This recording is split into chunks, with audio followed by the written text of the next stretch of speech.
Welcome to Car Shopping Mistakes. I'm your host, Deshone the Auto Advisor. If you are car shopping now, or you will be in the next 3 to 6 months, type me in the comments. Let us know where you're at so that we can make sure that you have the advice you need to make the best car deal you've ever made and not be spending more than 30 minutes in car dealerships. The name of the game with great deals is to not be spending time in dealerships. The more time you're spending in dealerships, the worse deal you're getting.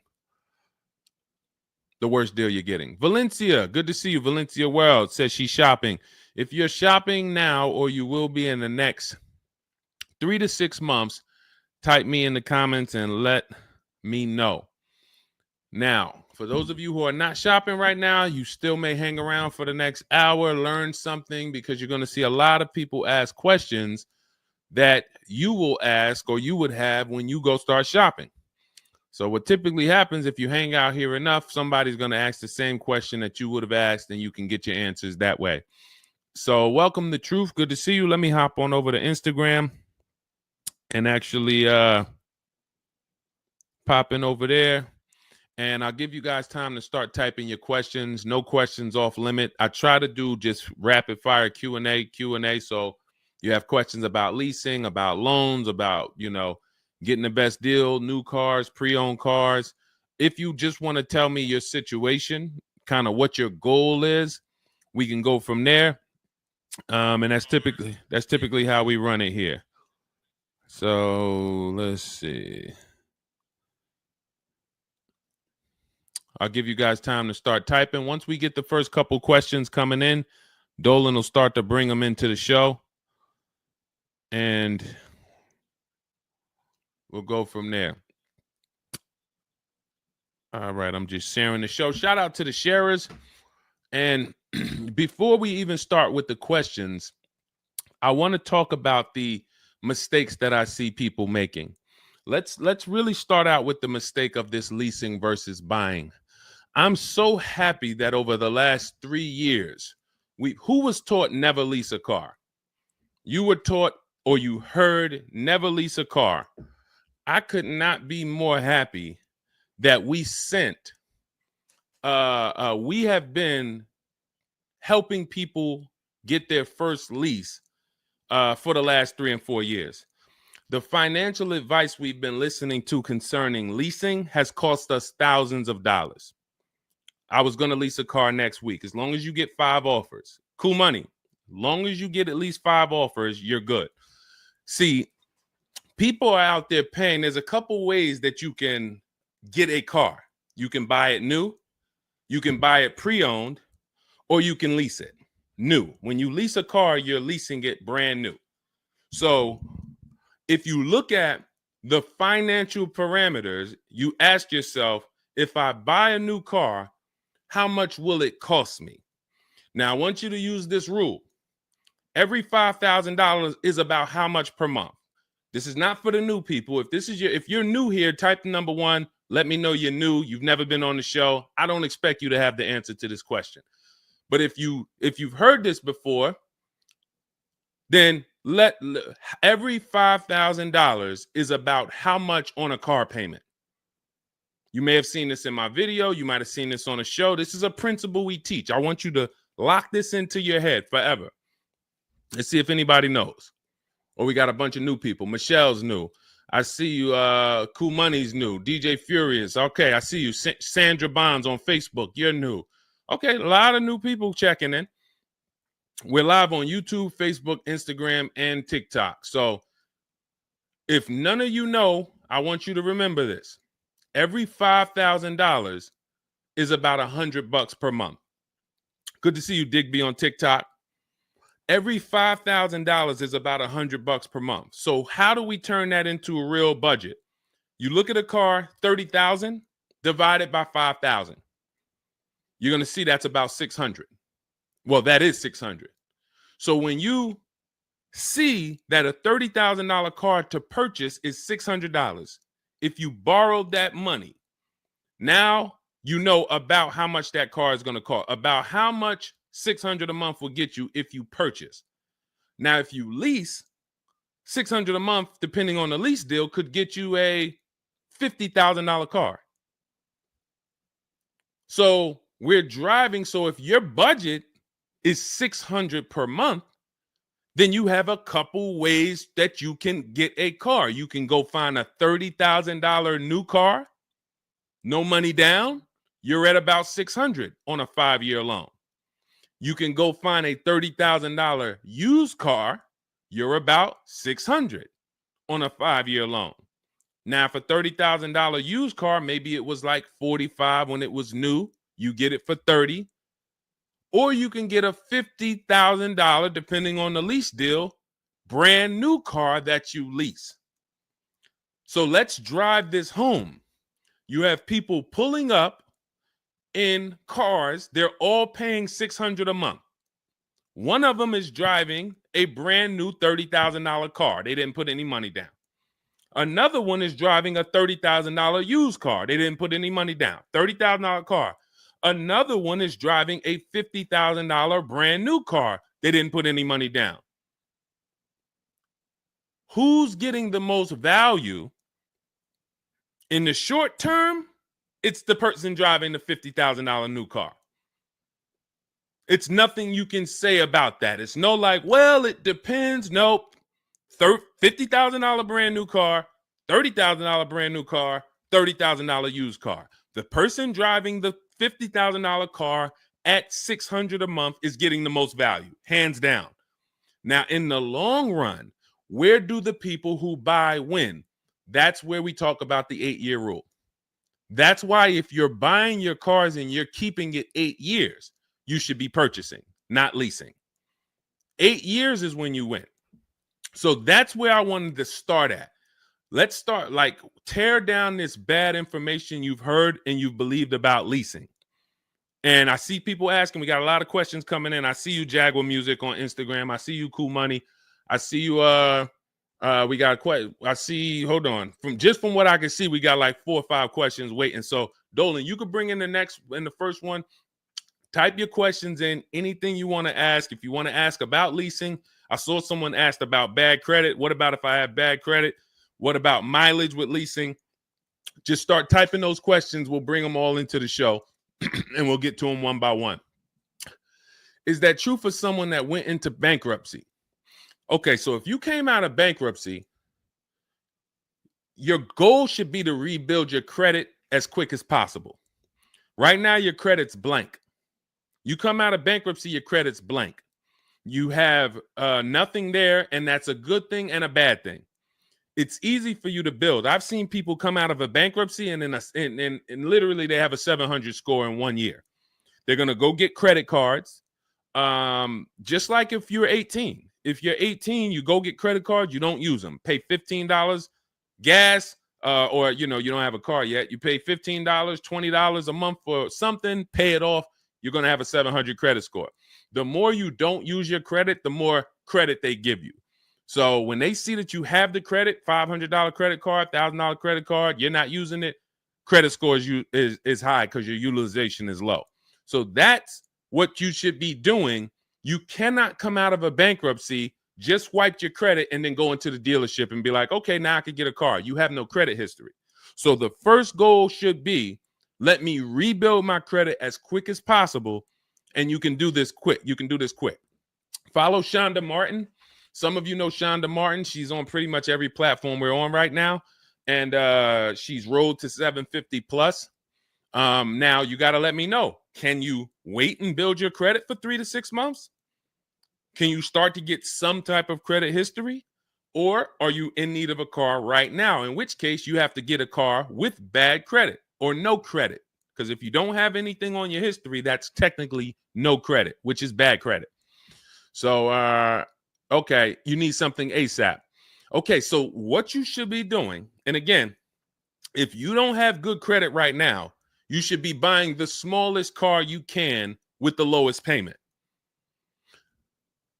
I got into the car business 2006. I was 22. I've been in and around the car business since then. So what is that? Almost 20 years now? The mistakes come from 2 things.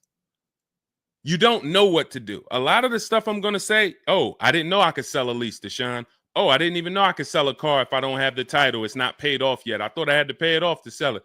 Deshone, I didn't know every dealer, every, Toyota dealer has a different price. I thought they were all the same price, like the Apple store. All of that is you didn't know. Oh, I didn't know about leasing. I thought it was this. I thought it was that. I had misconceptions. All of this stuff has cost you thousands of dollars. That's you not knowing. The other problem is you know and you don't do, because now I'm going to make sure you know. So once you know, it's your obligation, or it's up to you if you're going to do.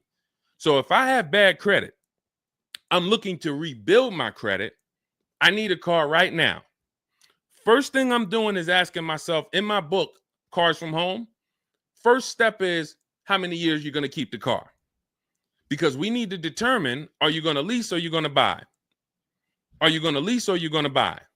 You don't determine that based on how many miles you drive or, it's the 8-year rule. Are you going to keep the next car 8 years? Who keeps their cars more than 8 years? Type K. Because you're buying what we call keepers. If you're a keeper, Deshone, every car I buy, I'm keeping this thing 8, 10 years, 12 years. When the transmission goes out, I go and get another transmission. I see we got keepers. Shout out to the keepers. Michelle, we got Chantal. Who are the keepers? Sandra Bonds on Facebook. I see you. Where are the keepers at? K Mathis on Instagram. Keepers. These, you should not be thinking about leasing. Who's the keepers? See, we like to make this clear. Lon, I see you. Kara, keeper. All right. You need to be very clear, because people be like, Deshone, you talk about leasing a lot. Should everybody be leasing? No. Everyone who's not keeping their cars 8 years should be leasing. And if you don't have the credit to lease, your goal should be get the credit to lease. But so the first question I'm asking you, if I have bad credit, is how many years am I going to keep this car?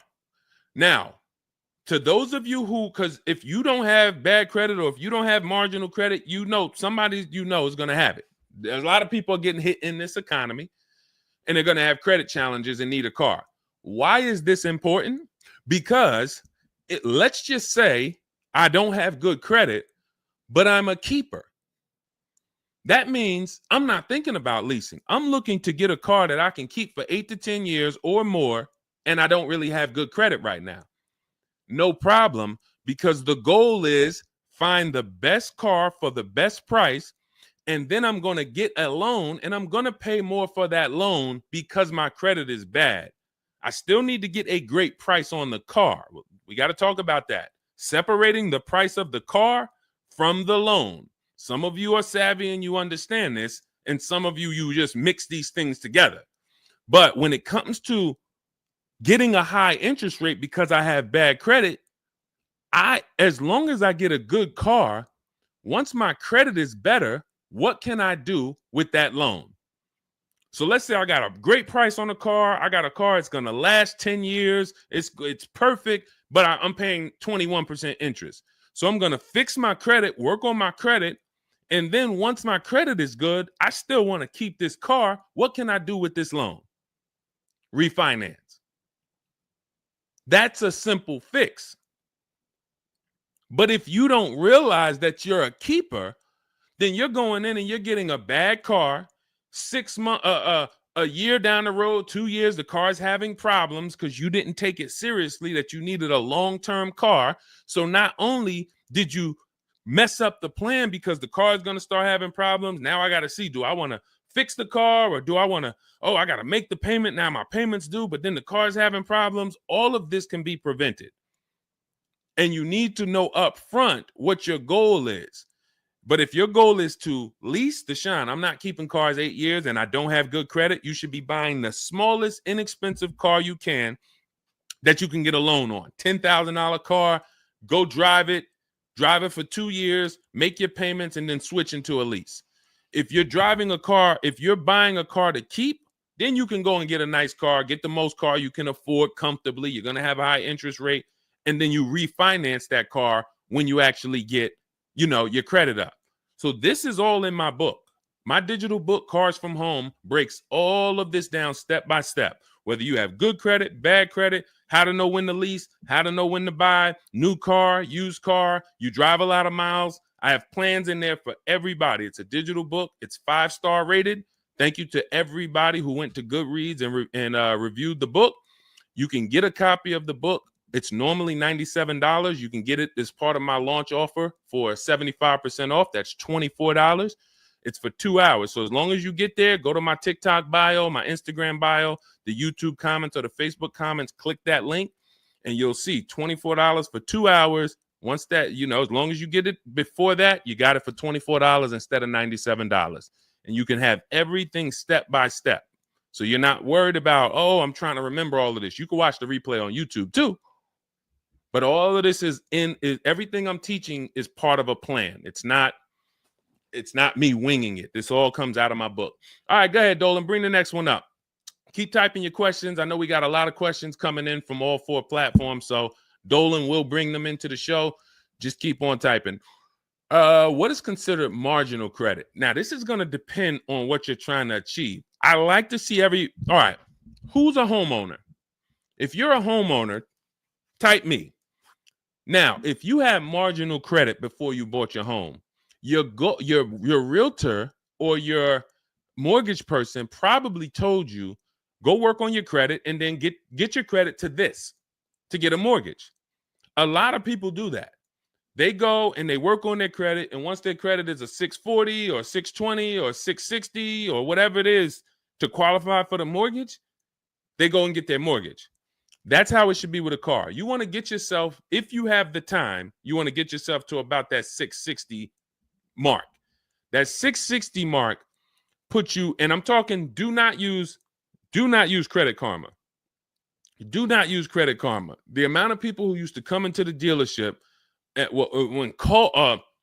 we run their credit, it's low 6s, 609, 590. And then they call me back, a couple months down the road. Oh, Deshone, yeah, my credit's better. And then we come in and they're like, yeah, I think it's up to about a 660, 680 now. And then we pull it and it's a 620, 630. And that's Credit Karma. Do not put yourself in a position where you're listening to Credit Karma. Pay. You can go to Google and you can type in, get my FICO scores. You want your FICO scores direct from the credit bureau. If you don't subscribe to a thing that gives you it before you go and make a purchase, you want to know what your FICO score is, not what a Credit Karma score is. But if you have the time, you want to try to get your FICO scores all above the 660, 670 mark. That's going to be in that good category. You can qualify for a lot of leases. Now, if you're in the 650, I want you to think about this. I have something I teach called credit and when it comes to profiles, leasing and credit.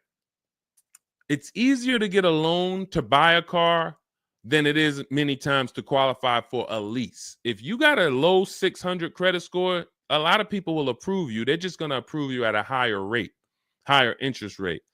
With a lease, it can work similar. But sometimes where you're in that low 620, 630, it's very tough to get approved. They're not going to take that much risk, but you may have a strong profile. So when you go into this, it's not black and white, guys. It's not like you can say, if my credit score is this, I'm done. What if your credit score is this, but you have a car payment already you've paid on time? When I worked for Mercedes, I worked for Mercedes for 5 years. We'd have people whose whole life was falling apart, but they never missed a payment on their Mercedes, and they get approved all the time. Everything else is falling apart, behind on the home. But if Mercedes sees you pay them, you got approved. So what I say is a current car. That's why those of you, if you're building to get a lease, if you're building to get a better car, pay that car on time that you have now. Because the best thing you can do is have a history of on-time payments on your car. That means a lot to a bank versus missing the car or putting the payments on the back because you thought that somebody told you could do that and it wouldn't affect your credit. A lot of people learn the hard way. Oh, I thought when I put the payment on the back, it didn't show as late. It does. So we again, I'm here to tell you everything from the inside. I've been helping people for years. We have people all around the country. You know, we'll bring a lot of them into the show. Marguerite, Brian, you know, a lot of the people who write in, Sheree. But we have this. I'm telling you from the inside, not from your perspective. I'm not like the public, and it's like, oh, this guy this guy must have really learned about buying cars because he's teaching. No, I'm from the dealerships. And, you know, if I wasn't doing what I was doing for 10 plus years, that was my job in dealerships, working with people, looking at banks, looking at credit reports, sitting there, seeing people turn down, seeing negative equity. So that's where my solutions for you come from inside. And so I would tell you, try to get to that mid sixes mark. And you'll put yourself out of a manipulation zone. You can qualify for a lot more things. All right, I see you, Michelle. I see you. Kim Randall, good to see you. The Savage Mama checking in. Abdul checking in. Good to see you. Go ahead, Dolan. You can bring up the next one. All right. Shout out to Dad. Y'all running the likes up on TikTok. Thank you so much. Thank you to everybody who's double tapping the screen. We appreciate you. Can you talk about putting money down or not when purchasing a car? So important. Listen, this is a good one. This is a good one. I don't know who asked this question, but this is a good one. Can you talk about putting money down or not when purchasing a car?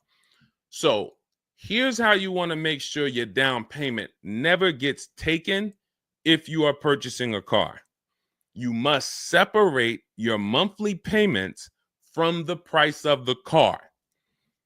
You make the mistake sometimes of going in and saying, what's the payments on that car? Who's ever said that? Hit the like button, type me. You ever said, hey, what's the payments like on that car right there? The reason why we don't do that is because you're actually mixing two transactions when you do that. Thank you for being honest. Shout out to the people who are being honest. You're mixing two transactions. You're looking at the price of the car and you're looking at the loan details, which equate to your monthly payment. See, if you pay cash for cars, then you understand you don't care about the payments. You go in, you're trying to find out the out the door price. What is my out the door price from the car for this car? If you're doing it our way, you're doing this from home. Bunch of dealers submitting offers to you. They're out the door offers for this car to your email, bidding war. We'll talk more about that in a little bit. That's the cars from home way. But once you get the out the door price, you then say, all right, that car that I want, $32,000, including all my tax, all my fees, $32,000. I pull up my auto loan calculator. How much is $32,000 on a car payment? Well, 5 years might be around $620 a month. 6 years might be around $550 a month. Okay. Do I want my payment to be that high? If I could afford that payment, do I want my payment to be that high? You see how we've separated the price of the car from our loan and our monthly payments. This has nothing to do, and this is what we call the 3 pillars of great car deals. 3 pillars. You cannot get a great car deal if you're mixing these 3 pillars. First one, who I buy my car from. Second, who I get my loan from. Third, who I give my old car to and sell it to.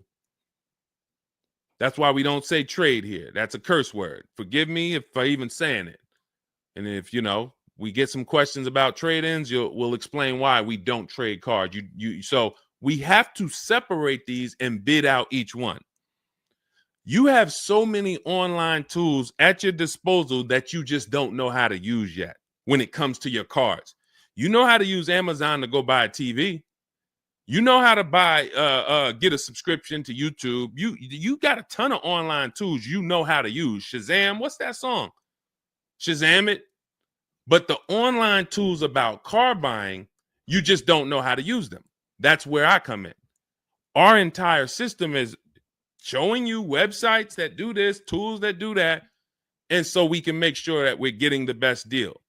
So the only way you're going to make sure you never lose your down payment is you have to separate the monthly payments from the price of the car. If you go in and say, hey, how much is that payment? The car salesman says, well, how much can you put down? Well, I don't really want to put any money down. Well, all right. If I had to, I guess I could put down like 3, 4 max though. But I'm trying to be at like $600 a month. You're working your loan out with them. That's a loan. And let me tell you how. Let me show you why you can know you shouldn't be mixing these transactions. There's big money in all of them. There's a ton of people who want to sell you a car. There's a ton of people who want to give you a loan. They don't sell cars.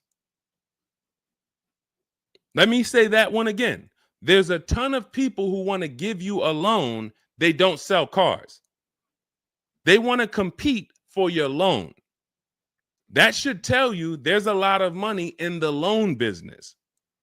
Then there's a ton of people who want to buy your car from you. Your car you have now. You're the one you're like, well, I just normally go trade the car in. Well, how many offers are you getting when you trade the car in? Well, I usually just get the one from whatever the dealer says he's going to pay for me. Okay. So there's a ton of people who want to buy that car from you. They don't care about selling you a car, and they don't care about giving you a loan. So when you buy a car from a dealer and you give them your old car on trade-in and you get your loan from them, you just gave them 3 transactions. You did 3 transactions with them in one. Do you see why it's impossible for you to get a great deal doing that? Type $signs if that makes sense. Who's locked in? Because I know sometimes we only got a couple people that be watching. Some people, man, you're cooking dinner and you're like, I hear you, Deshone. You're not gonna save $5,000, $10,000 like my students, and you're cooking dinner and you're just trying to listen in on the side. Look, you're not gonna get this. Look, person got a Kia $439 a month, $35,000 car. Look, save probably $6,000 off the car. Melissa, $12,000 that she got from Carvana. Let me just read something from people who are locked in, so you can, maybe this will inspire you to get locked in. All right, this is Melissa. 4 days of leasing like a boss. That's our system we follow for getting our leases. Started with a Kia Telluride as first choice. Quotes for 36 months, 15,000 miles a year. Ranged from 642 to 653. Went to a Honda Pilot. Ended up getting quotes as choice B from 616 to 713 after contacting every dealer in North Carolina. She did this from home, right from home. She got after contacting every dealer, the dealer I ended up leasing from originally quoted me 719, came back at 616 in 3 days with 0 due at signing. This is on a, where's her car at? I can't see. Hold on, 616. Oh, that one wasn't clear. All right, here, let me read this one. Thanks so much for these resources. I read the entire book last night. Already been underway trying to put my deal together. What a great book. I have my quotes together, and now I'm ready to take the next step with the calculator. Big fan of your channel and the resources. However, when we shop for 12,000 miles per year, do we adjust to 15,000? So these are people who are taking action on a plan. So when you see the plan, there's going to be different results. If you're out here winging your car process, oh, I hope I did this. Oh, shoot, I thought I watched the Instagram video. They told me don't say that. I shouldn't have told them I had a down payment. You're not going to get it. You're not going to save $5,000 or $10,000 on your car payment, on your car transaction accidentally. You don't just slip into that. So lock in and grab this lesson now. I need to separate my transactions. Who I buy my car from is one transaction. I'm going to bid it out. I'm going to give a bunch of people an opportunity to sell me this car. If I'm looking at a used Toyota Camry, I want to see every Toyota Camry within 150 miles, and I'm going to narrow it down, and I'm going to pick the best one, independent of my loan. My loan is a whole nother story, because when I shop for my loan, I'm going to do the bank bidding war where I can have multiple people. I don't even want to mention that without telling you about it, because it's like, whoa, what's the bank bidding war, Deshone? Okay, so you can have multiple banks and credit unions compete for your interest rate in a small period of time, and it's going to weigh on your credit score like one hard inquiry. Like one hard inquiry. Mamba Mentality, I love the name. I love the name. Why can't I do a super chat? I don't know. Yinka, good to see you on Facebook. IB Johnson. On one hard inquiry. So let's just say, so when you get your loan, how do we know that 5.2% interest rate was the best? How do you know that the 7.1 interest rate was the best if you have no other offers? And what we've been used to is we're just going to go with our bank. We're going to go with our credit union. We're going to go with the dealer's bank. Why? We're going to make these people compete. And when you do this, when you do it this way, you can have people compete in a short period of time and get multiple offers on your loan without it affecting your credit score. But it has to be done in a small window of time. Now, if you Google it, rate shopping, it'll say between 14 days and 45 days. You do it our way, it's going to take you 48 hours. And you don't do this until after you find your car.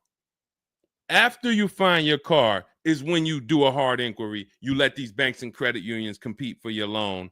And again, you notice I've already found my car. I already got the best price on that car right there at ABC Motors. I got that thing on hold. Don't pick up the car the same day. As much as they're going to ask you, hey, you want to take it home today? You want to take it home today? No. If I take it home today, when do I have time to go shop my interest rates?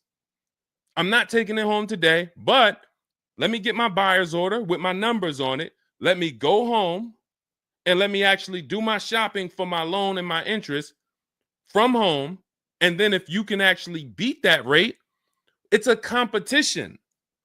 But because you didn't know that you could let multiple banks do this in a short period of time, you're only going to your bank. You coming back with a 6.49. Well, I guess that's good. What if somebody could get you a 5.49? Do you know how much a difference between a 5.49 and a 6.49 is on a loan? Could be $1,200. This is why we're getting all the money. So again, all of this is in my book, digital book, Cars from Home. You don't have to wait for it to come in the mail. You can have it by the end of the show. It's in my TikTok bio, Instagram bio, Facebook comments, and YouTube comments. Normally $97, but you can get it as part of our welcome offer for $24. As long as you get there before the 2 hours is up, you get it for 75% off. It'll have everything in there. That is the bank bidding war. If you're not, again, before we go to the next question, if you're leaving the dealership wondering, if I was to walk up to, yo, Deshone, what's going on, man? Hey, I just got this car, man. What do you think? Okay. Did you get a good deal on it? Yeah, man, I definitely got a good deal. How do you know? If you're not saying to me, yo, man, you know how many offers I saw? Man, I got about 6 offers on this car from different dealers. This was the best one. Okay, you did good. What about your loan? No, man, listen, my bank competed, credit union competed. The dealership told me none of their banks could beat what my bank gave me. Congratulations, man, you got a great deal. But if you don't have that same confidence, you did not get a great deal. And now you're driving in a $30,000 car, $50,000 car, and you don't have the confidence that you actually didn't leave thousands of dollars in these dealerships. This is crazy. And when you get mad and stop accepting it, you'll listen to what we're telling you to do. If you think you deserve that abuse, then you're going to keep doing the same thing. That's why you got to unlearn. Okay? So separate your transactions. Who I buy my car from, I'm getting multiple offers for. Who I get my loan from, I'm getting multiple offers. Who I sell my old car to, I'm getting multiple offers. And with the internet, I can do all of this right from my house, right here. All right. That's the Cars from Home way. Let's go, Dolan. All right. Keep typing your questions. I see you, Mamba Mentality. I see Mamba Mentality got a lot of questions. Samante Love, good to see you. Jay Bass, good to see you. Yep, Jay Bass. Separate transactions. Exactly. D So Chill on TikTok, good to see you. Lisa on TikTok, good to see you. Hector Ruiz, thank you, Hector Ruiz. Shout out to the sharers. Shout out to the sharers. I always got to take time to shout out the sharers. We can't do this without you. All right, how can I schedule a consultation with you? Also, does it make sense to lease a pre-owned vehicle? So let me answer the bigger part of the question first. Most leases are going to be brand new. There's only been a few manufacturers that have tried to do a pre-owned lease program. Lexus tried it. BMW's tried it. And there's certain brands that can technically lease a used car. The reason why I don't like it is because it's not enough of a wide stream. It's not enough of a mainstream program to create competition. And if you can't create competition, then you don't know if you're getting a good deal. If you walk in to lease a brand new car and you're walking in and again, we don't do this. We never sit down in a dealership. We're there to test drive only. We're never talking numbers. But if you are doing it the old way, you're going to go in and then you're going to get a bad lease deal presented to you. And they'll say, well, I could lease you this 3-year-old one and it'll save you like $150 a month. How do I know that's a good deal? It might be affordable. And sometimes you confuse affordable with a good deal. It's not a good deal because you could afford it. I want to let that sink in. We confuse, you know how many people I watch get a horrible deal, but they go home and they're like, yo, man, they got me to my payment. Bad credit usually. A lot of people with bad credit will brag about yo, man, you got to go see Joe, man. Why do we need to go see Joe? Man, he got me in a car. Nobody else could. All right, let's look at the numbers. Dag, you're paying 24% interest. You know this is an 8-year loan? You know this is an 8-year loan. Oh, nah, I just, listen, man, Joe, you sending all your friends to Joe. Oh, look, and this car has 70,000 miles on it. You paid 28,000 for it? See, because they got you to a payment you could afford. So you thought, good deal. Now, I go into a Bentley dealership right now. Bentley's $300,000. And they say to me, we'll give you this Bentley for $150,000. So they give me somebody offers to give me a $300,000 Bentley for $150,000. 50% off. We're going out of business. Take it. Can I afford it? No. Is it a good deal, though?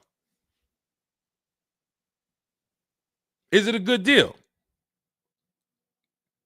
$300,000 Bentley, half price, $150,000. Many people, you don't have that in your budget to go and bring $150,000 dropping on a car. Now, if you want to do a business thing, go buy it for $150,000, quickly sell it to another dealer for $220,000. Okay, that's what we would do. But I'm not talking about that. I'm talking about just you alone. Affordability does not equal deal.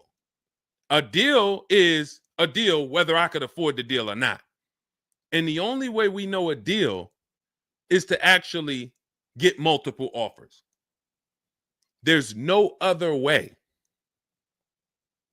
So I'm going to continue to say it. There is no other way. I've been in the car business since 2006. There is no other way for you to know you got a deal without comparison shopping. Same way if you walked into a grocery store and there was only one, you walk into the Dorito factory.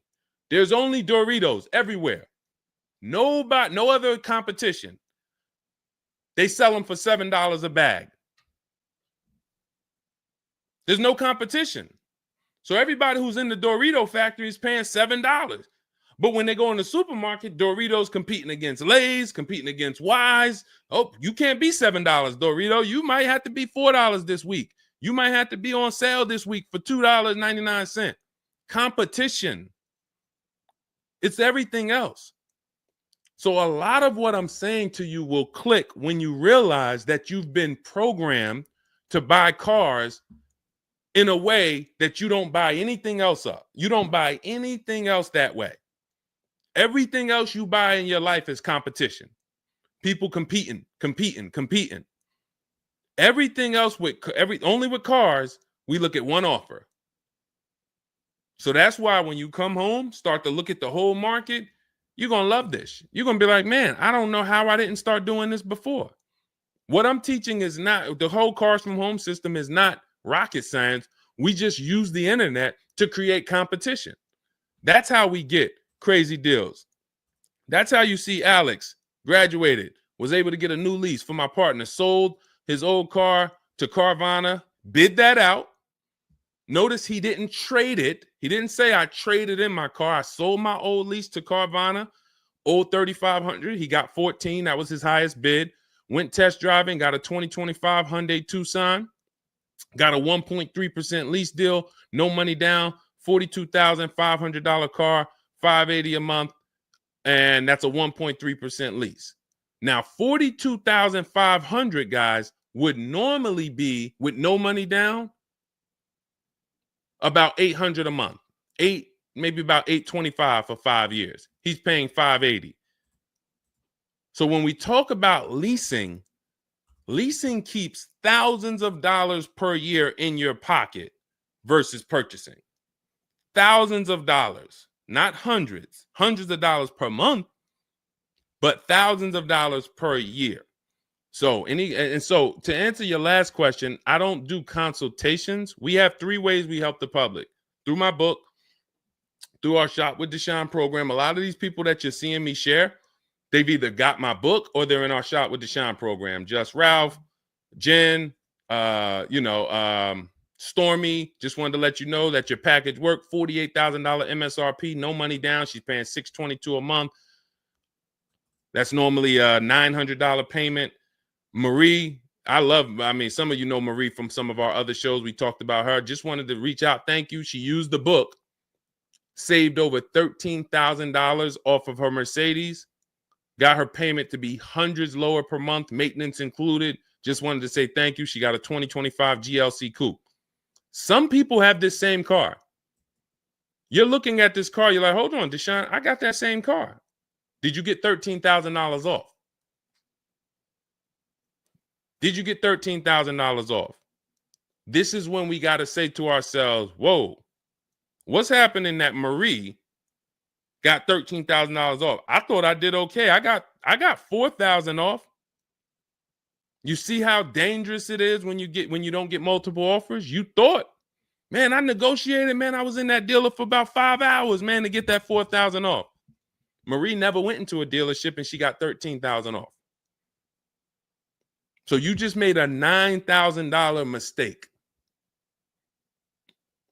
So you could either change your behavior, go grab my digital book, Cars from Home, learn the same thing, use the same strategy step by step that Marie just used, and you could eliminate you making these types of mistakes, or you can continue to do what the car business wants you to do.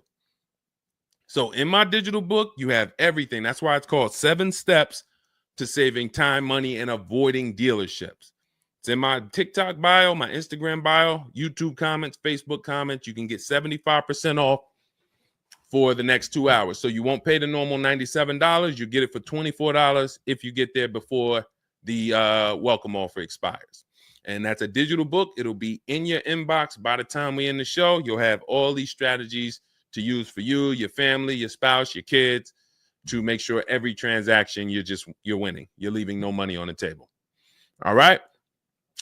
So yes, I don't do, and you'll see in our Cars from Home toolkit in my bio, we do have a program where we shop for people around the country. In fact, before we go to the next question, let me show you what you'll be able to do. But in our case, we do this for our clients. So you get in where you fit in. I don't tell you, it's like if I put a buffet in front of you, everything gets you full. You get the book, you're there. You come into Shop with Deshone, we do it together. You watch our video checklist. You have coaching calls, we have Zoom calls, we have a private Facebook group. You get to your goal. Or you can, if you qualify, you got to have the credit. You got to be shopping for a new car. You can look into our Done For You program. You can book a call with our team. But here's an example of how big of a margin these offers. I want to show you the difference between some offers here, because some of you don't really see it. Hold on. I got to label these better for our next show. Okay, here's an example. So we can see here for this particular car, the payments ran, all of the car itself is $64,000. We're shopping for a Genesis. This particular month on this particular car, the payments range. Y'all ready? We got 6 offers on this car. The payments range from, well, I'm just reading them to you. $973, $899, $1,102, $1,066, $921, $913. Now this is initial payments. Why is there a $200 difference in these initial payments? This is why you never want to take people's first offer, because the initial payments are going to be high. But even in the initial negotiations, why is it, Deshone? Wait, all of these cars are the same price. Why is one dealer at $1,050 and another dealer is at $899? Because they're criminals. So what do you think you're doing if you just walk into a dealership and say, let me give this dealer a shot at negotiating? If you're negotiating with the dealer that's at $1,050 or $950 or $975, where are you going? And the goal is to have that dealer. This is why when these dealers come, when they come down $100, you think, oh, I had to win. Man, they just came down $100 per month. They started out, they were at $590, and now we're at $490. This has to be a good deal. Well, how do we know that they weren't supposed to start at $490 and end up at $390? If this is clicking for you, type a $, because this is clicking for some of you. Those of you who are locked in, this is why it has to be a mentality change. I'm pulling back the curtain so you can see that, Deshone, it's been feeling like when I go to buy a car, it's a mental game. I drive off and I'm kind of happy, but then I don't really have the peace. I don't really feel like I did good. I'm kind of hoping I did okay, right? That's you, right? So I'm telling you that your gut has not been lying to you. I see you, P. Honda Fundamental Salon. Good to see you. Got my book. Use it. Use it and win. So your gut is not lying to you. I'm just the one from the inside coming to tell you that you closing your eyes and hoping things go well is not working. It's not going well for you. If you looked at other people, they're doing better. If you looked at people with strategy, they're getting cars for $200 a month less than you. They're getting $5,000 off less than you. They're leaving knowing that they got the best deal because they saw so many offers. You're hoping, and that hope is not leading to that hope is a bad strategy.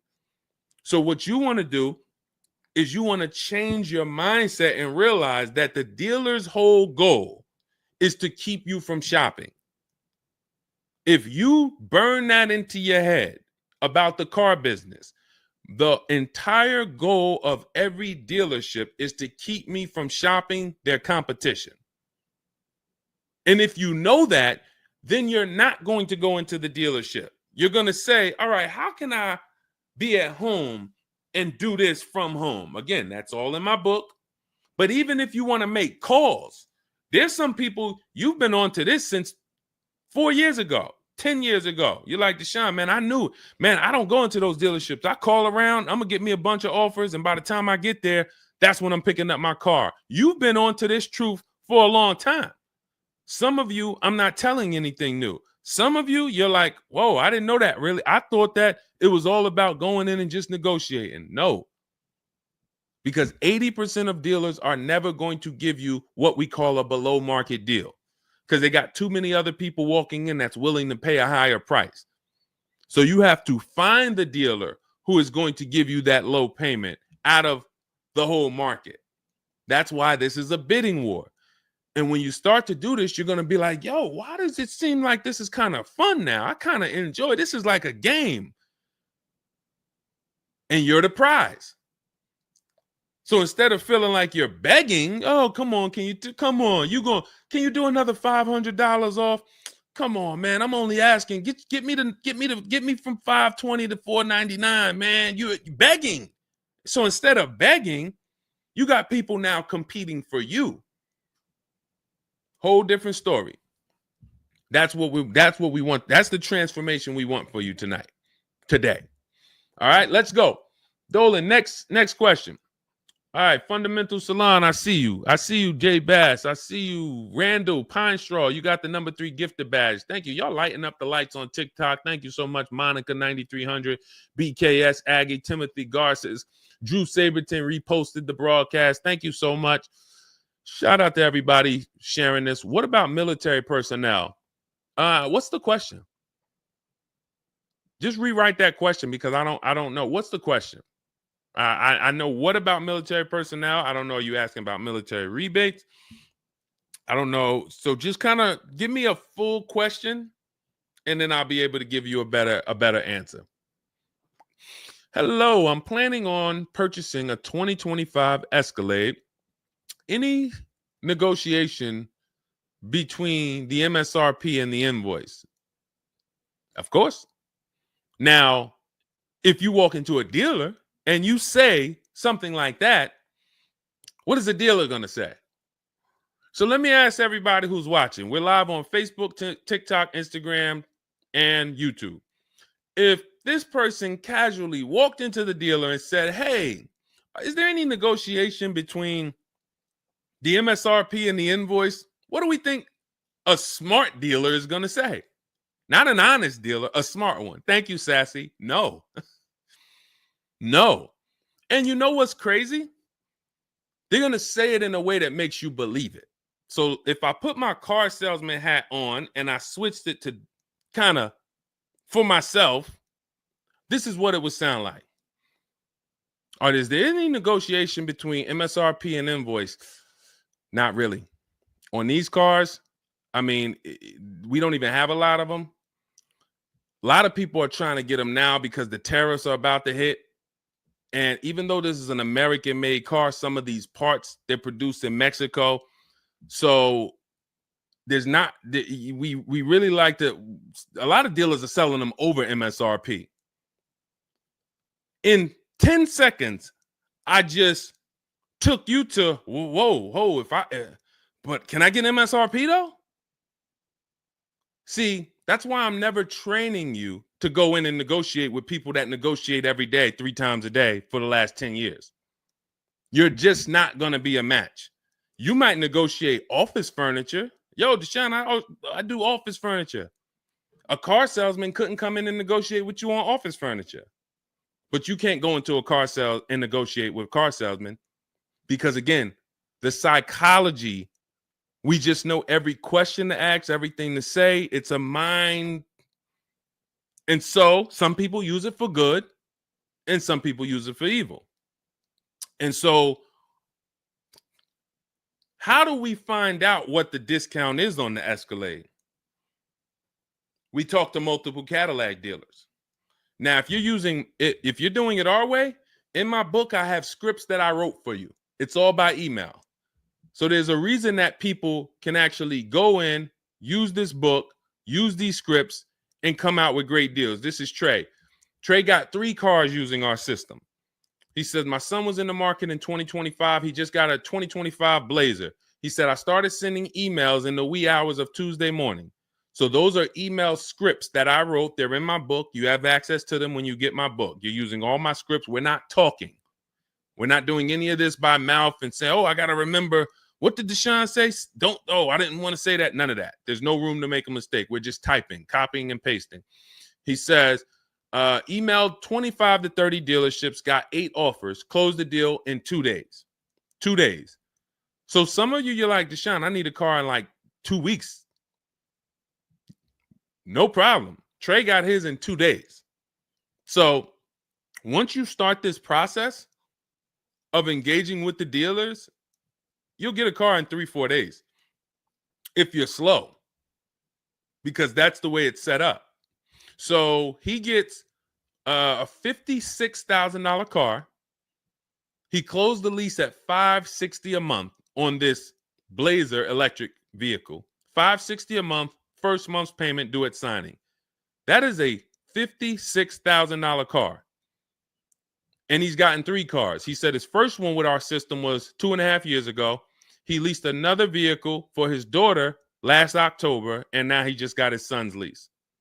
1.5% lease, a 1.33% lease for his daughter, and a 1% lease for his son. So if you're doing it our way, you're sitting at home, you're getting multiple Cadillac dealers to compete by email, and then you're going to see, oh, this one's going to take off $2,000. This one's going to take off $5,000. These 4 are taking off nothing. This one, he's charging $3,000 over the list price. Oh, here's the winner. They're taking off $5,000. That's the best offer. Now, sometimes you get a deal like Sean, and we never know when the bottom is. Or let's take this Genesis. Perfect example. This is a 2025 Genesis GV80. As you can see right here in writing, if you're on TikTok, you can't see, but if you're on Facebook, YouTube, or Instagram, you can see. You can see, let me just take that comment down real quick, Dolan, so I can show the discount at the bottom of that sheet, please. Just snatch that just for 1 second. Look at that. $8,469 off retail price. Brand new 2025. Okay, you could put it back up, Dolan. Thank you.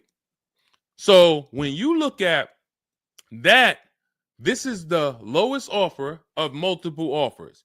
Maybe $8,500 is the best discount on this particular vehicle. But when we go to Sean, let's go to Sean. F-150 Lightning, XLT, $73,000 vehicle. What's his discount? $21,000. Look at the dealer discount and look at the rebates. And every dealer is not going to tell you the rebates. Some dealers will not be honest with you about the rebates. They'll hold some of them or they'll hold all of them. When he got all his offers, he saved $21,000 off the price of the car. So how do we determine, to answer your question about the Cadillac Escalade, what's the discount between MSRP and invoice? We don't know. Could be the best discount could be $3,000.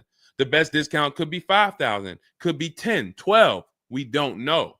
And because you don't know, you cannot negotiate. If you knew that the best discount you could get on a Cadillac Escalade was $8,000, you knew that, then it would be easy to negotiate. I'm just going to go on. All right, man, come on. You're at $6,000. Nah, man, I want another $1,000 at least. I'll let you keep the last $1,000, but you got to get me to $7,000 because you know the bottom, $8,000. No car that we go in to get do we ever know what the bottom is. So what you're doing is you're feeling for the bottom. But if Sean thought $10,000 off was the bottom for his F-150 Lightning, then he wouldn't have got $21,000 off. That's the danger. So when I say to you, you're leaving $3,000, $5,000, $7,000 on the table, you can't say to me, Deshone, no, I'm not. Because I get so many offers, man. I know I'm not leaving money on the table. You don't know you're leaving money on the table. I got $8,000 off my Infiniti truck I got when I leased it. How do I know that was the best offer? Because I had 7 other offers. I had 7 other offers of Infiniti dealers that I went back and forth with by email. This one giving me $3,000 off. This one $4,000. This one $6,000. This one $6,000. This one we'll do $8,000 off. You got it. You won. Took me 60 minutes. This is where I want you to get new cars, used cars. You're making your deals from home. You're the prize. You're going into the dealership to pick up your car, man. They like, man, you sell cars? How'd you was like quick, man, that you kind of knew what this was quick. Car salesmen going to love you because you didn't waste their time. You didn't tie up 8 hours of their time. They're making deals with you in 20 minutes, 30 minutes. It's great for everybody, but it's mainly great for you. That's what we want. Okay, all of this is in my digital book, Cars from Home, 7 Steps to Saving Time, Money, and Avoiding Dealerships. It's not a mail book. It's a book. You can have it in your inbox in the next 5 minutes. Normally $97, but it's part of our welcome offer. You can go to my TikTok bio, Instagram bio, click those links. You can go to the Facebook comments or the YouTube comments. Dolan has a link for you guys. You get 75% off. That's $24, but it's only for 2 hours. Now, if you visited earlier, some of you, I did a show, my last show, you might have visited the link and you missed the countdown. You'll see it's gone. So you want to make sure when you actually go there, even if you come back in a couple minutes, don't let that timer hit 0. Book's still worth $97. You saw Marie, she saved $13,000. So I think if Marie, if she was on the show, she would say, look, even if you missed the $24, get that book. Save me $13,000 off my price. All right.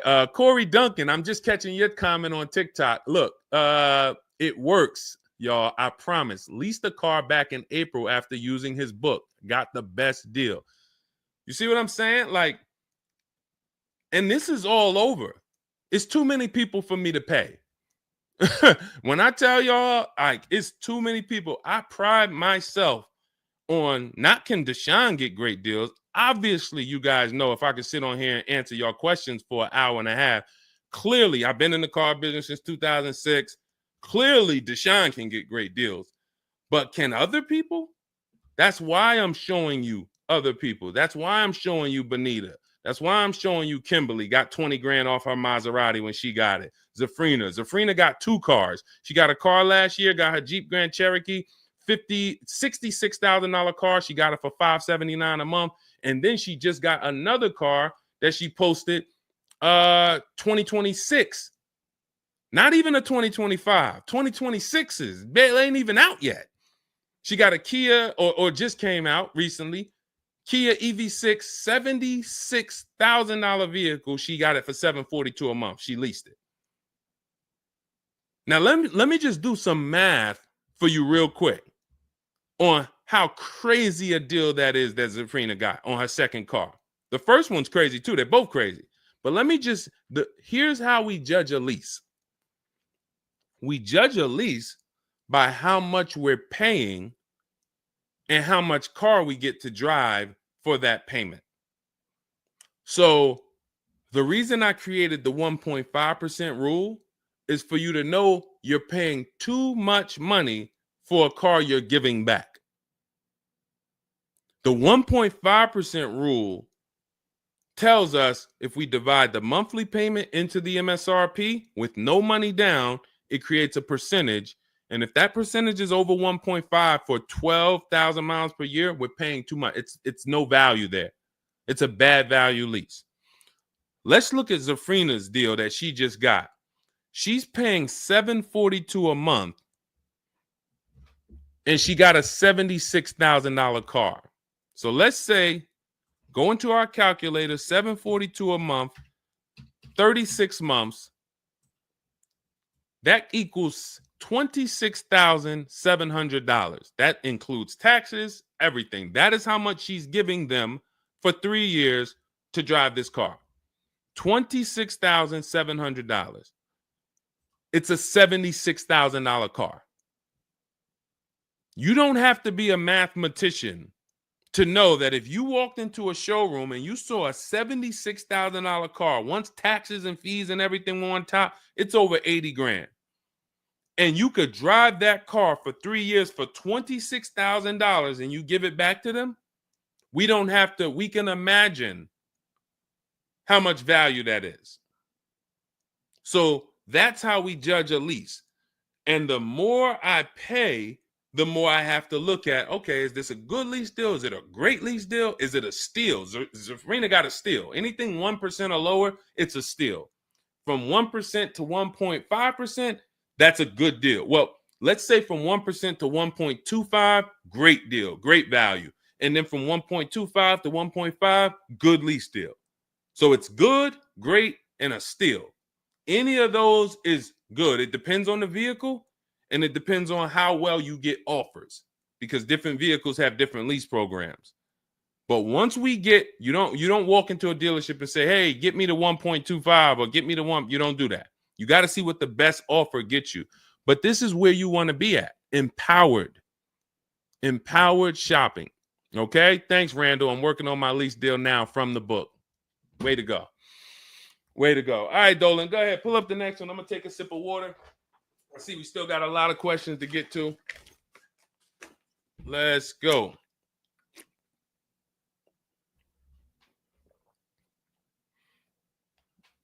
Mark is me. Good to see you on Instagram. Checking in. All right. Let's go. Does it matter if you email or call a dealership to find out the best price? All right. No. You just got to realize it's going to be different things that come with phone. The reason why. Okay. Who's a good negotiator? All right. Let me put it like this. Who's not a good negotiator? Let's be honest. Who's not a good negotiator?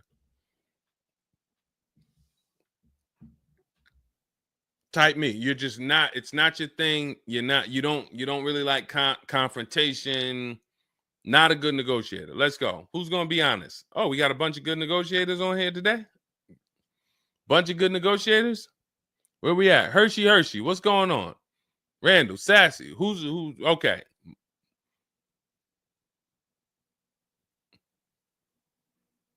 Okay. Couple people that want to be honest. Everyone else is a great negotiator. You need that to get on the phone. In order to get on the phone, you need to be a good negotiator. You need to be quick with your words. You need to be, and that's what's going to happen when you're calling to get deals. Now, if you're calling to get deals, you just need to be able to know exactly what information to give and what information not to give. So let's just say you call in and you're trying to get an offer, and somebody says, "Hey, wait, I need your credit." Okay, are you gonna say, "Well, no, actually, the people who I've been working with, they haven't been asking for credit. Just assume tier 1," or are you gonna, fumble through that? And if you so this is what you're going to get. That's why I say if you're calling, you could try asking for sales managers. But the reason why email far exceeds getting the offers by phone. Now, look, getting the offers by phone is way better than walking in. But if you get the offers by phone, you still have to you have to try to lock down who the good dealer is, because you're not going to really have anything in writing. And that could be a problem. That could be a problem, because whenever you're going in and you're thinking this, that's why everything we do is from home. Your credit app is done from home. If I'm talking to somebody on the phone and I feel like I done talked to maybe 8 dealers, I got 5 offers, and one guy, Matt over at, that dealership it feel like he's being honest. He's giving me the offer. He told me this is what your payment's going to be. It includes taxes. It includes everything. Or this is what I'll sell you the car for out the door. Okay, I'm doing the credit app online because I want all of that firmed up before I get there. I have a video we're going to put out soon about a dealer who we just experienced this shopping for a client, where the dealer put something in writing. And then when we did the credit app, or the client did the credit app, changed the offer. So when they changed the offer, that means they didn't want to do that offer to begin with.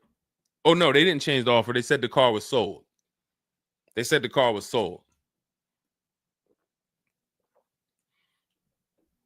Me knowing what I know that what they wanted to do was tell you one thing and then they wanted you to come in so that you could so they could raise the price on you. This is why we are not going in until we do our credit app online. And when I tell you we are doing everything from home, except the test drive, we are doing everything from home. We're not going in, all right, come on in, let's finalize this. No, we'll come in and pick it up. You can send me the credit application. I will email you my driver's license. I'll email you my insurance card, because when you do this, your deal is solid. If you're going in the dealer to finalize your transaction, the deal is actually not solid. The deal can be changed. And what you'll see sometimes, like in this video we're going to post, is once they find out they can't get you to come in to actually change the price, that's when they're going to start changing the tune. That's when things are going to change. And okay, I see what you were trying to do. You were trying to get me in there so that you could change the price on me. So that's why email is really the gospel when it comes to us. And another thing, you don't have to talk to anybody. You don't have to remember what you're going to say. What's up, Robert Ishel? You don't have to remember what you're going to say. You don't have to worry about saying the wrong thing. When you're doing this by email, especially when you're using our stuff, if you have my book, my digital book, everything's in there. The scripts are in there. When they say, when can you come in? We have a script. When they say, hey, we only give quotes on for people who are in here, we have a script. When they say, hey, I don't have this car, but I might be able to get it for you. Are you open to that? We have a script for that. Everything, we have probably 50, 60 scripts. Everything they're going to say. So that allows us to have conversation by email. We're not just emailing. We're having, Marcus Me asked, I see a question about warranties. I got you. Hang on. Mark, we're not just emailing. We're having conversations by email. Big difference. Conversations by email move things forward. Oh, we can't do this. Oh, how about this? Hey, it's a back and forth. That's why our scripts are so powerful, and they move things forward, and they keep it on your agenda. So again, myself, I could do it either way. If I was doing one car deal, I could call around. I'll ask for sales managers. I'll talk to the sales manager. I'll try to get a car deal done. But it's the transferring of information, and this doesn't work on a used car. So this only works on new cars. So if I was buying a used car, it's a whole different system. But another reason this isn't effective. What's up, Smitty? Hopping in on TikTok. Another reason that's not effective. Again, better than you walking in. I'm just being straight up with you. If you told me is that better than me walking in? 100%. Get on the phone. You will do way better on the phone than walking in. But compared to email, you ask me like email or phone, which one's better? Email crushes it because I can have conversations quicker. I have stuff in writing. I don't have to worry about not having something in writing, and I show up and I thought that it was this and then it's that, and then it's nothing I need to remember. Yeah, I think that's enough. I think that's enough. So again, in my book is all the scripts. And without you knowing what to say when they say this, then the conversation is going to move slower and you'll be typing everything manually. What should I say to them? All right, what should I say to this? When they say, oh, can I have your full address? Okay. These are the things that you want to know how to respond to. Okay. All of that is in my book. But again, either way is better than walking into the dealerships. Walking into the dealerships is where you're going to lose. All right, go ahead. Next question. Kevin Carroll, Jamie Rodriguez. Good to see you. How do we apply for a soft credit pre-approval? You have to find a bank or a credit union that does it. If your bank or credit union should be the first people you ask, can you get a soft credit pull pre-approval? Because the soft credit pull pre-approval doesn't start the rate clock, doesn't start first of all, the rate clock starts at the hard credit pull, which means your credit bureau, Equifax, Experian, TransUnion, they're looking now and saying, okay, you have a certain period of time where you can do more of these to actually get different rates. But once that period of time closes, we're going to update your credit score. So let's just say you get that hard inquiry, and when it closes, your credit score drops 10 points. Okay. Had you gotten 3, it would have dropped 10 points. In that window, same 10 points. But if you let the window close, then you go and get another hard pull. When the next window closes, it's another 10 points. That's why we don't want to be moving like that. We don't want multiple hard pulls in a spaced out period of time. So you want soft credit pull, and if your bank or credit union doesn't do it, go to Google. Go to Google, type in soft credit pull pre-approvals. Find a bank that does it, because all you want to do is put your budget together. This might not be who you get a loan from. It's just for you to put your budget together. And if you've ever bought a house or you got a mortgage, you'll see, all right, you might pre-approve me for, 4.25 interest rate. And then once I go to get my loan or my mortgage, it might go to 4.3. It might go to 4.6. It doesn't matter. This is just to budget. You need something so that you can know how much you can spend. That's the purpose of the pre-approval. So it's no reason for you to ever give a hard credit pull. You are much better off just using the rule of every 5,000 is about $100 per month. Burn that into your head. Every 5,000 is about $100 per month. So that means when I'm looking at this $30,000 car, that's $600 a month for 5 years. What if I want it to be $500 a month? Then I need to, instead of taking out a loan for $30,000, I need to take out a loan for $25,000, which means I got to put $5,000 down. But if I'm taking out a loan for $30,000, it's going to be about $600 per month on a 5-year loan.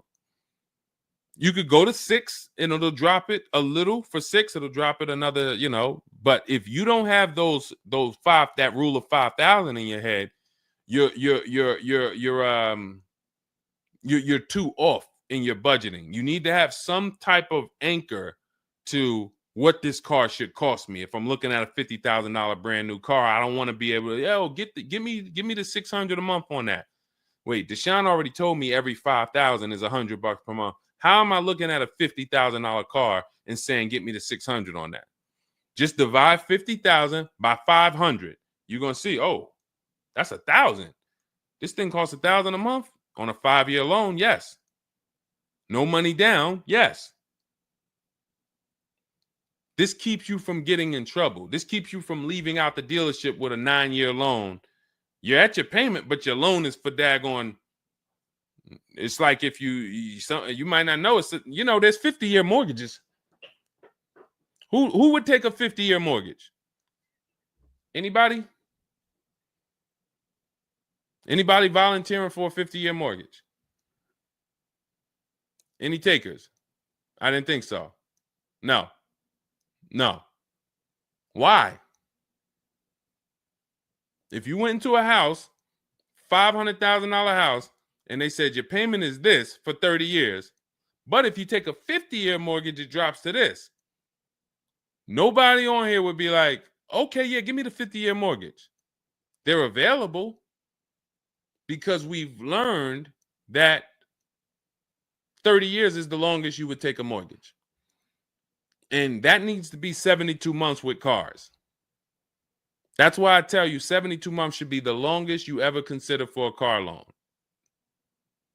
And if you go in with these parameters, nobody can take advantage of you. All right. All right, let's go. We'll wrap in a car. We're almost done. I say let's go. I see we got maybe one or two more questions. We'll see. For lease, I can only go through the dealership finance department. We'll bring that one in next. I see you. I see you on TikTok. Anita, I see you. What's going on? Warranty extensions worth it? Oh, you mean extended warranties? Okay. Are extended warranties worth it? Depends on the car. If you with warranties, you're asking yourself, what's the odds that things are going to break on this car? And then how expensive are they to fix? And this is why when we get cars, we do something in step 4 of my book. There's a 5-minute process we do.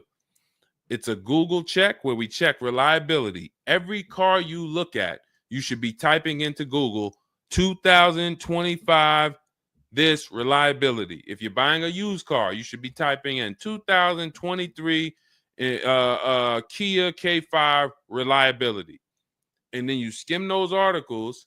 Thank you, Renee Cunningham. You skim those articles, and then you see, what are the third parties saying about this car? Are they saying the reliability is less than normal or less than average? There's tons of people who were in love with a car, and then they do this 5-minute exercise and they see owners are reporting electrical issues with the car, software problems with the car. Owners are complaining about the infotainment system in the car. So this is this is what we call bad DNA. This is not something that when we buy used cars, you'll see in my book and you'll hear me talk about on the show. We screen down used cars with title history, service records, accident history. That's how we make sure it's a quality used car. Title, service records, accident history. But you could put all those things together, and if you got a car with bad DNA, it has electrical problems, none of that will fix it. So, Deshone, I did that whole search you told me, man. I did everything. I narrowed it down. I got a good car. I got the best price. But, man, the car is giving me problems. You skipped step 4. You didn't do that Google search I told you to do, right? No, I didn't, man. I didn't do it, man. I skipped that. That right there, now you got a great deal on a bad car. So the things I'm telling you to do take 5 minutes. Nothing that I have talked about on this stream takes 2 hours or 1 hour or 45 minutes. Shoot, I have my car in 60 minutes. I do the whole process in 60 minutes. So not one thing I have told you takes more than 15 to 20 minutes at a time. So this is a 5-minute exercise concerning this question somebody asks, are extended warranties worth it? So extended warranties cannot fix a car with bad DNA. You want to skip that. So once you find out, okay, I got a car. For example, there's certain Nissans, when you pull them up, you do you're going to type in the year, the make, the model, longevity. Going back to the keepers. Everybody who answered earlier, they're a keeper. You buy your cars, you keep them more than 8 years, type K for keeper. You don't lease. I don't want you thinking about leasing. But if you're keeping, you need to think about warranties. Just like people who lease don't need to think about warranties for the most part, unless they're a high mileage driver, they're getting a high mileage lease, they're not thinking about warranties. So if you're a keeper, you're thinking about warranty, which means you need to look at longevity. There are certain cars you're going to type in, do this exercise, type in the year, make, model, and the word longevity to Google, and you're going to see this car, owners report transmission problems between 90 and 110,000 miles. There's nothing you can do to change that car's DNA. Nothing. So yes, you can get one with good service records, good accident history, good title history. Nothing you can do to change the fact that that car has transmission problems from 90 to 110,000 miles. So once you do that exercise, that quick 5-minute check, then we can look at what's the cost of repairs on this car? Is it a Mercedes where when something breaks, it's $2,000? If it's a Mercedes and something breaks, and you can keep typing your questions. If you have a question on TikTok, nothing's off limits. So we got time for a few more questions, but you got to type them in for us to bring them into the show. So are we, once you know what cars, like give you an example, you got a Honda, you got certain cars, they're very inexpensive. Something breaks on the car, the parts are cheap, inexpensive. These are the cars where you don't need extended warranties as much as you need a car when you look at a car that has high cost of repairs. So what should you be typing in for the car you want? Cost of repairs. If you're looking at a Volvo XC90, Volvo XC90 repair cost. Where does it fall? You're probably going to land on an article that shows you the rankings of cars repair costs. If you see that Volvo and Cadillac and Mercedes and all Range Rover, Land Rover, they're up here, then you need an extended warranty. Because when one thing breaks, if you got a $3,500 warranty, it might pay for the whole warranty. One thing. But if you're looking at a car and it's very low, Mazda or Honda or Toyota or very low cost of repair, then maybe you save the $3,000 and you don't get an extended warranty. You just put that money to the side. So it's going to depend on the car. When I worked for Mercedes, if somebody was buying a Mercedes, I told them, go in there, finance department, buy as much warranty as you can afford. That was my words all the time. Buy as much warranty as you can afford. IDK, following your book to secure a lease. How do I get it without putting money down? We don't shop with money down. So you haven't gotten to that section yet. I'm glad you have the book, IDK, but there's no scenario when you're using our templates and scripts where we shop for with money down. In step 3 of the book, which is deal-focused budgeting, I explain how down payments come in, and I explain the risk of down payments. But when we're in step 5, which is reaching out to dealers, where we're getting our offers, there's no down payment that ever comes into the conversation. All of our lease offers are with first month's payment due at signing. That's not a down payment because it's just like when you rent an apartment, you pay your rent at the beginning of the month. When you lease your car, you pay the payment at the beginning of the month. And that's it. That's not a down payment. That's your first month's payment. But no, all you do is just follow the book. There's no again, and stay on the steps. Here's what I want to drive home when it comes to this book. And I see we had somebody, Linda March, on Instagram. I see you. Grab Linda March's question, please, on Instagram, Dolan. Do not read this like this is some seminar.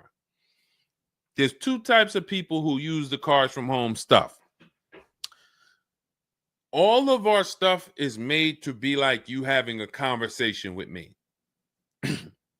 If you jumped on the phone with me and you said, Deshone, this is what I want. What's my first step? I would give it to you and then you go do it.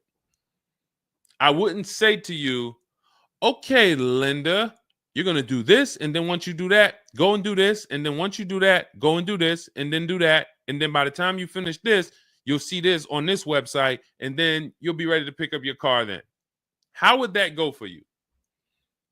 Carrie Ann, Gifted Hands Cash, good to see you on Facebook.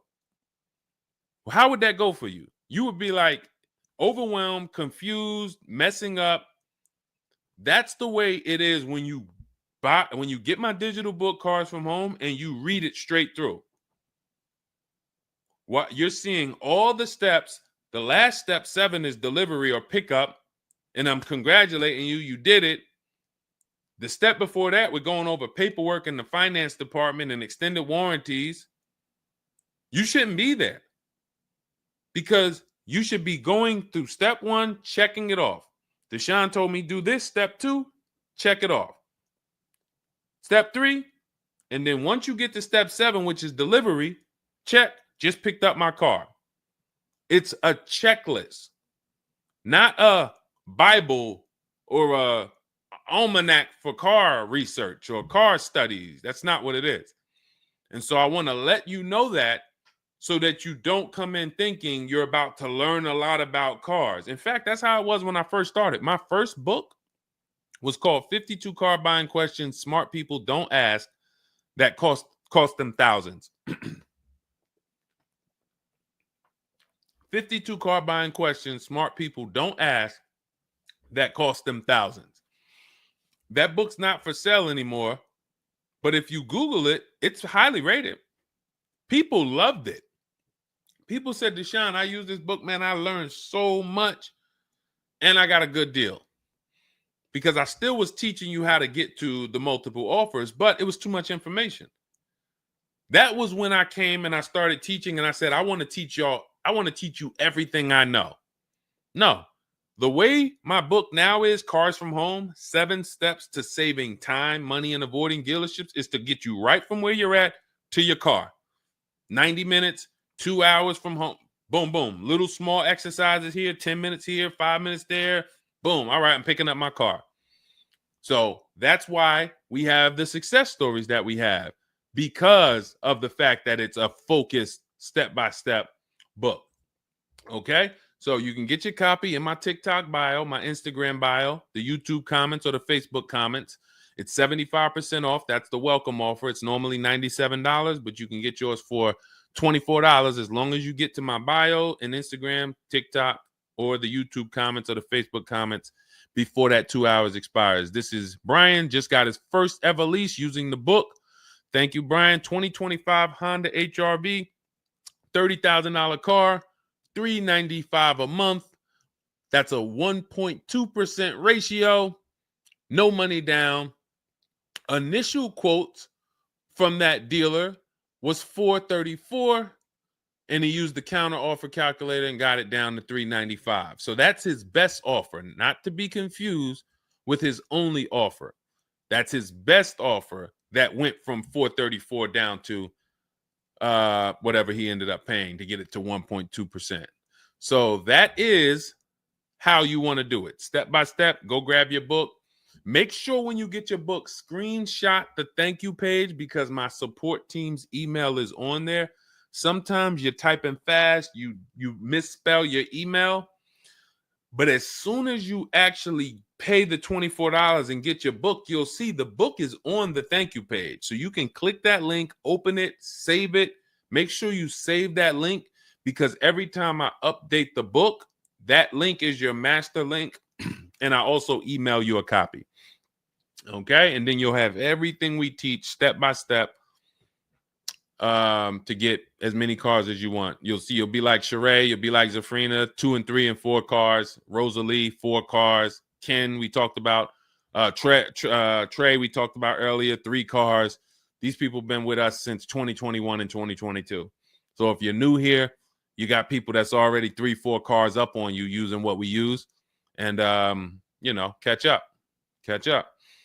All right, go ahead, Dolan. I saw we got a couple more from Carrie Ann. We got Linda March. Following your book to secure a lease, how do I get it? Oh, that's what we just answered. We already answered that one from IDK. I saw you grabbed it, but I answered it before you grabbed it. Carrie Ann Gifted Hands. Evening. Okay. Can a dealership... I'm sorry. I'm having trouble reading. I'm going to have tea on these broadcasts, because can a dealership take your newly purchased vehicle to a private mechanic without telling you? Actual dealership, because he refused to pay the money to get it fixed. Can a dealership take your newly purchased car? So if they're taking it to a private mechanic, then it most likely does not have a manufacturer warranty, because if it had a manufacturer warranty, for example, Kia has a 10-year manufacturer warranty, bumper to bumper warranty. I think it's 10-year bumper to bumper. But when the manufacturer puts a warranty on a car, dealerships don't really want to take it anywhere, because the manufacturer is covering the cost. They're covering the cost of the parts. They're paying the dealership for the labor.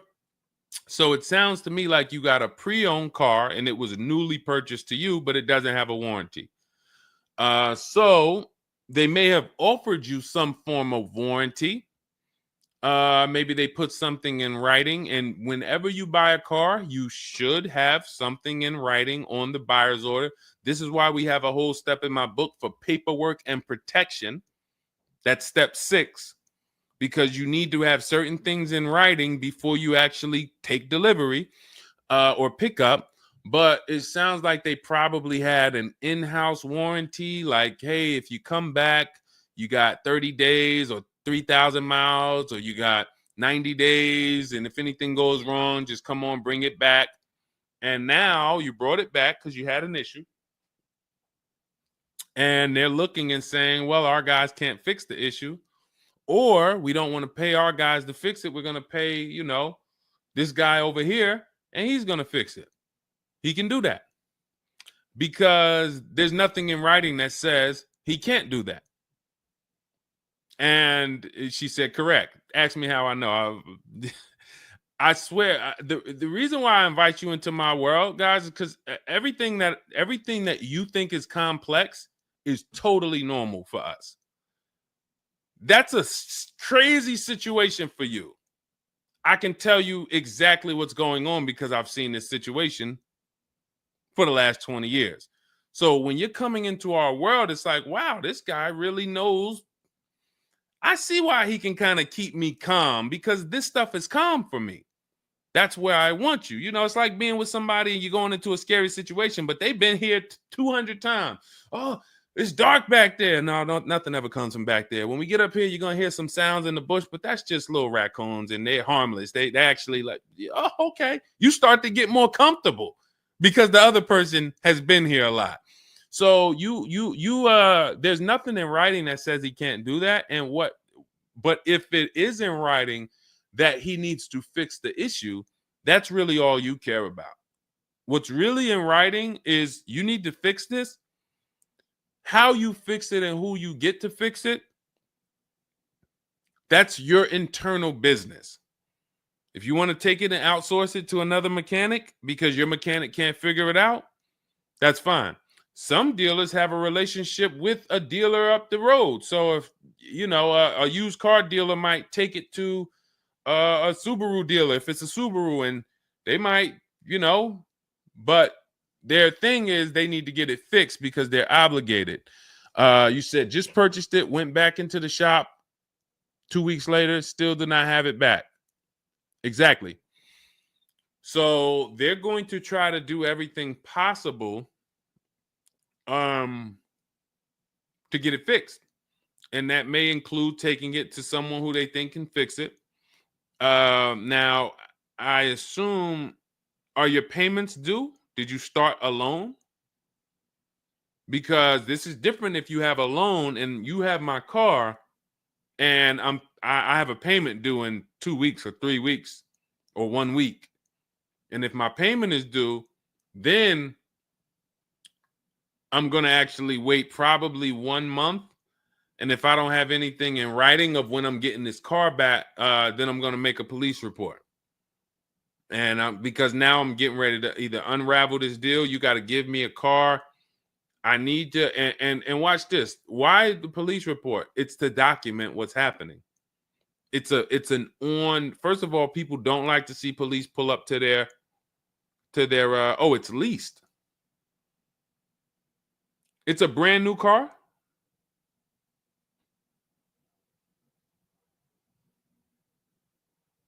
It's a brand new car. Most leases are brand new.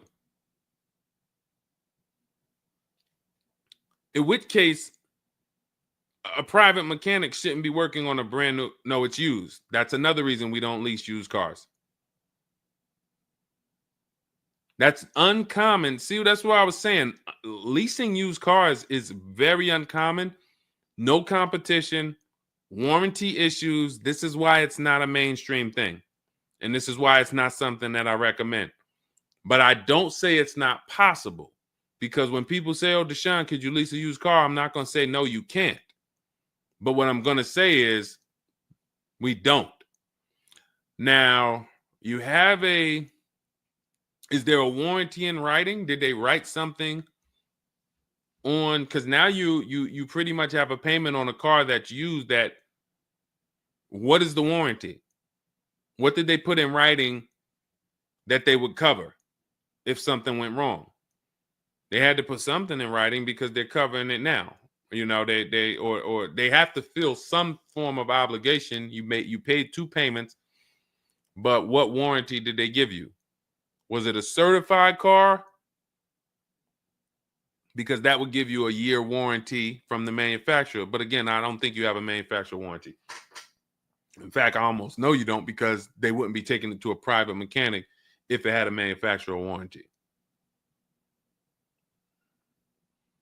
Originally 32,000, at the end 62,000 through. Originally 32,000, at the end 60,000 through Exeter. Yes.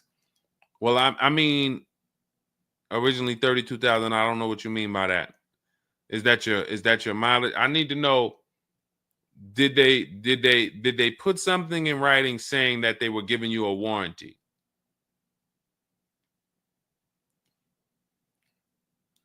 We'll try to work through this, because it's no different than if you bought a car from them. There's a bank involved, but it's a used car. It's no warranty, and they're pretty much holding on to it and trying to fix it. And if they can't fix it, we need to know, are they obligated to fix it or not? If there's nothing in writing saying, hey, you have this time where you can bring it back and we'll fix it, then that's gonna be that's gonna be hell for you. So we really don't want that. So, but I can't tell you how to approach this without knowing what is in writing. And again, when you get my book, not you, I'm just gonna try to help you through, but I'm talking to you. That's why we have step 6 is paperwork. Because when you're sitting there looking at a bunch of paperwork and they're telling you to sign it, okay, sign this now. All right, this is your motor vehicle stuff. This is your okay, do you want this? What is important and what's not? What is important and what's not important? Out of all of this stuff, there may be 1-2 words on here that I need to know. I need to look at that buyer's order, and I need every used car, every single used car. I need to know what the warranty is when I drive off. Is it as is? That means when I drive off, it's on you. If the axle falls out on the highway 5 miles from here, you just signed an as-is deal. Buyer beware, it's on you. Is it 30 days, 1,000 miles? Who's going to do the work? Is it from the manufacturer? Is it from this dealership? Where can I go and use this at?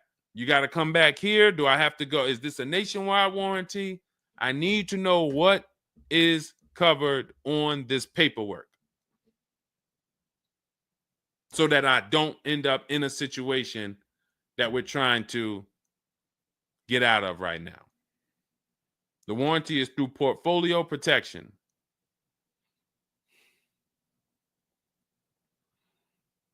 So it's a warranty.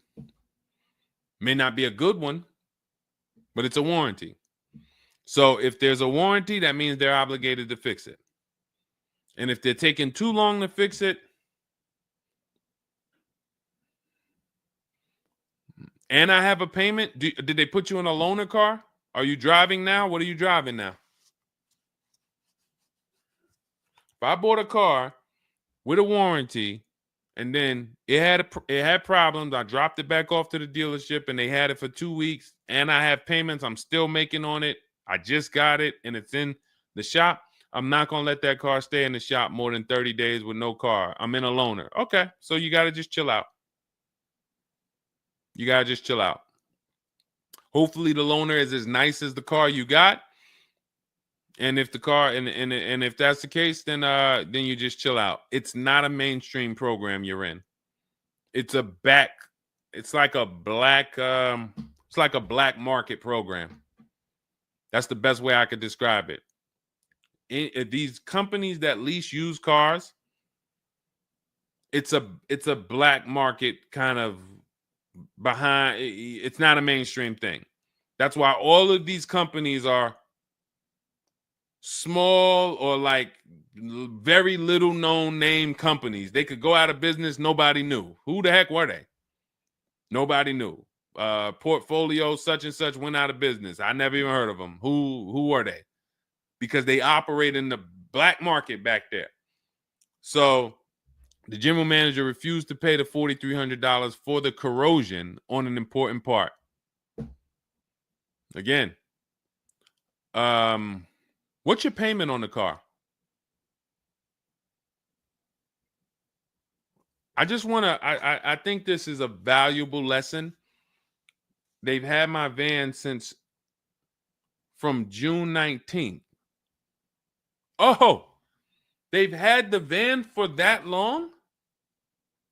And you've been in the loaner?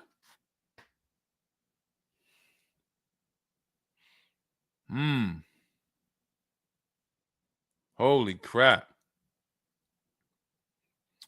All right, what do I do from you? What's your payment on the car?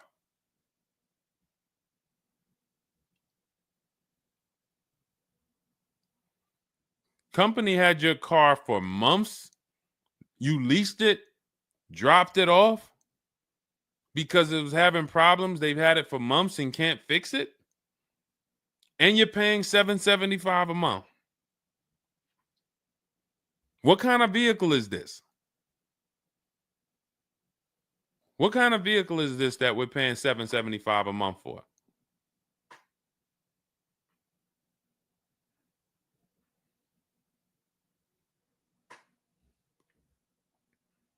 I just want to give you some time to type. I mean, I like to try to give you, I like to try to give you a like, what would I do in this situation? And then you have to realize that you can never put yourself in this situation again. Pacifica, a Chrysler Pacifica. It's just getting worse and worse. $775.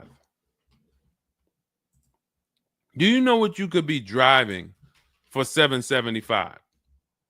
See, the used car leases. Why the used car leases? They don't even make financial. It's not even like a huge financial win.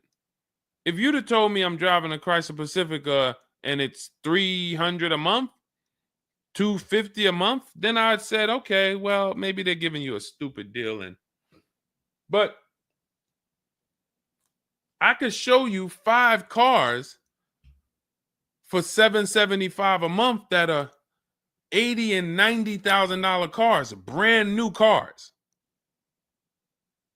I'm sorry, for $775 a month, I can show you $775, $60,000 cars, $55,000 to $65,000 cars, no money down. I also traded in a Buick and they gave me $2,000 for that. Listen, dear. All right. They want to keep you in the car. God, how can you get out of this car? Oh man. And just so you know, some situations you can't get out of. So it's not like there's always a way out. There are some situations. That's why the reason why I want you to have my book, 7 Steps, Cars from Home, 5-star rated, Google it. The reason why is because you're not going to, once you sign that paperwork, it's not as easy as you've been taught to just get out of it. If it's a bad deal, if it's an overpayment, you go switch your car, it doesn't mean you got out of that deal. You just got out of that car. You rolled over the negative equity to this deal. Car deals are like, once you sign them, the damage is done. And then it's about, all right, what's the best way to get out where I lose the least amount of money on this deal? But I'm going to lose. Negative equity, it's going to be there.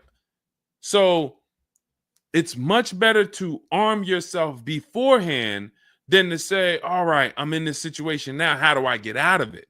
Because some situations can't be gotten out of. People used to walk into the dealership, they got 15,000 of negative equity. Oh man, you can't get me in nothing. Can't get you in nothing. Well, when I put you at this car, you see this car, you like it, right? Yeah, man, I like that. All right, I got you the $450 a month on that car.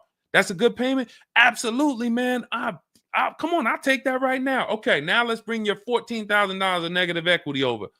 Yet $450 a month. That goes up to now $700 a month. Oh man, shoot, man, yeah, nah, that I can't even afford that. But hey, here's the bad part. Even if you could afford it, the bank's not going to approve it. So it doesn't matter if you could afford it because the bank's not going to approve it. So you cannot get out of that car. So that's why you arm yourself now. That's why I'm telling you, before you need a car, before you go sign the paperwork, make sure that you are armed with the right information. So now, if in this particular case, and you have a cosigner, you put a cosigner on here, told us to wait 6 months, and then we can switch owner names and info. Every time I think this can't get worse, you make another comment, and it just gets worse and worse. They called me in yesterday to pick it up, and the same problems were present.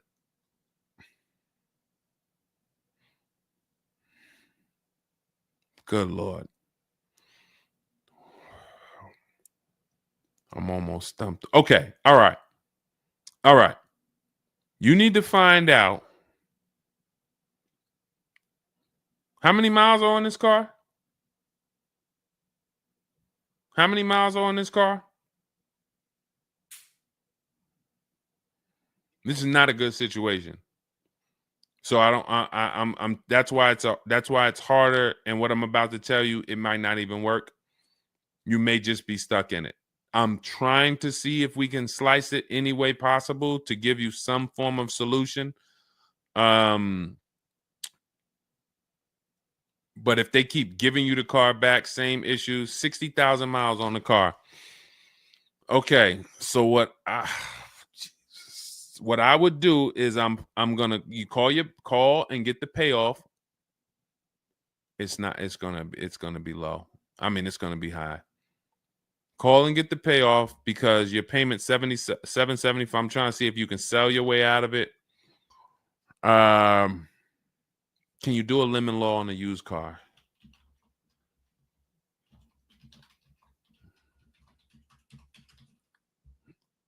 Let's see. Yes, some states have lemon laws that cover used cars, but the specifics vary by state. What state are you in? If they can't fix the same issue, but it's an aftermarket warranty.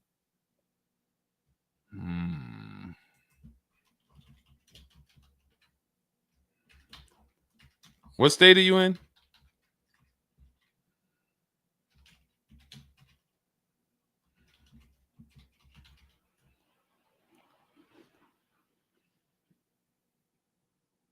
Maryland. Let me see. On a used car, Maryland. In Maryland, the lemon law primarily focuses on new cars or lease cars. Nope, that's not going to work.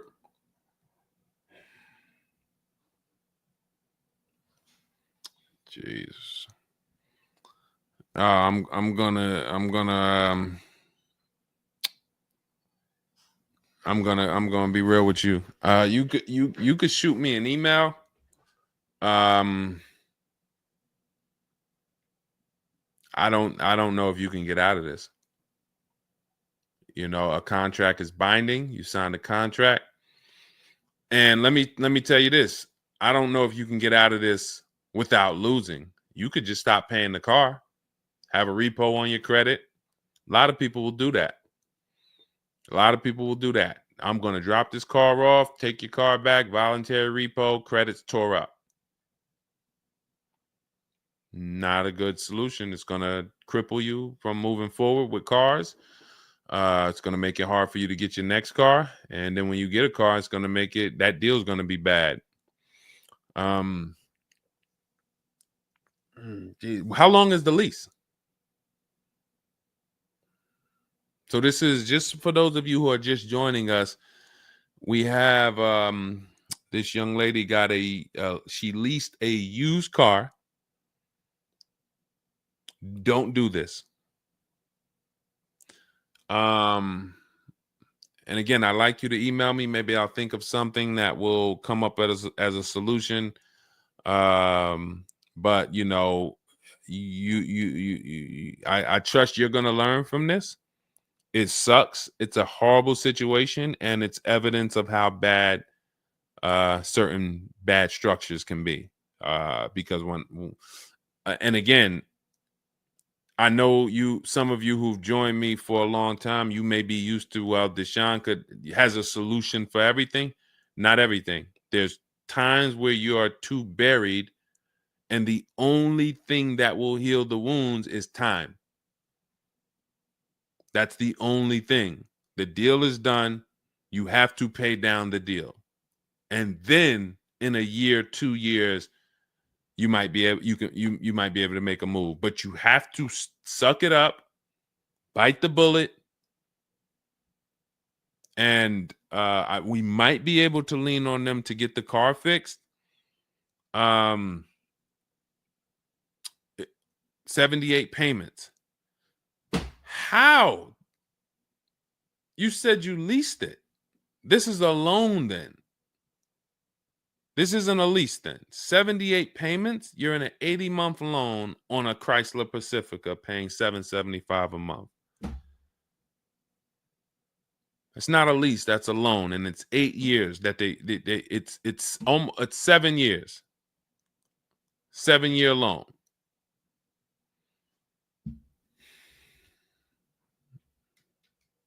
I mean, this is why I do what I do. You know, like, I don't want you thinking, okay, maybe you don't sign, maybe you don't make a mistake that is this serious, but this is cars. When I'm breaking down these big numbers and I'm throwing out these big numbers, oh, this is a $4,000 mistake. Oh, if you don't do this, yep, you're looking at about $4,000 or $5,000 you're gonna leave on the table. You take a loan that's too long, yep, you're gonna overpay by probably about $4,000 or $5,000. That might sound like nothing to you, but how I'm telling you based on me being in dealerships and seeing situations where I'm like, you made a lot of mistakes. You combined all the mistakes and you made them. So I'm just Jesus. So you're in an 80-month loan, not a lease, and you have $775 a month to pay. You are. So that means that loan, just to give you an idea of how much you've paid, you've been charged for this car. It's $775 a month times 80 is $62,000. So we're paying $62,000 over 8 years, over almost 8 years, or almost 7 years. Wait, 80 months, not 84. So yeah, almost 7 years for a Chrysler Pacifica. So we can't trade out of it. We can't sell our way out of it. That car is probably worth $20,000 at best. 2021 Chrysler Pacifica, 60,000 miles on it. That car is probably worth $20,000. But they charge you're gonna end up paying $60,000 for it. Jesus.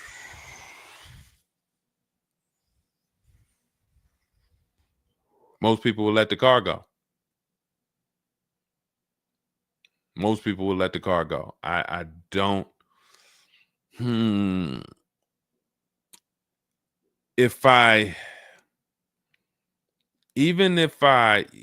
you run your negative equity, that is exactly what it's saying. 62,000.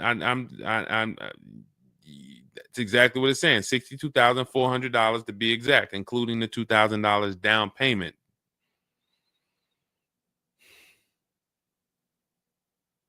What's the name of this company that you did business with? My friend will not let that fly. That is one of the worst car transactions that I've ever seen anyone in. And your friend is on the deal with you as a co-signer. This is level 10 out of 10 bad. Rich Morton Mazda. Do you know what your credit score was roundabout when you made this deal? Rich Morton Mazda in Maryland. Everyone remember that name. Rich Morton Mazda in Maryland. Stay away from them. This is one of the worst deals I've ever seen. She is the main person they told me I could not sign the papers.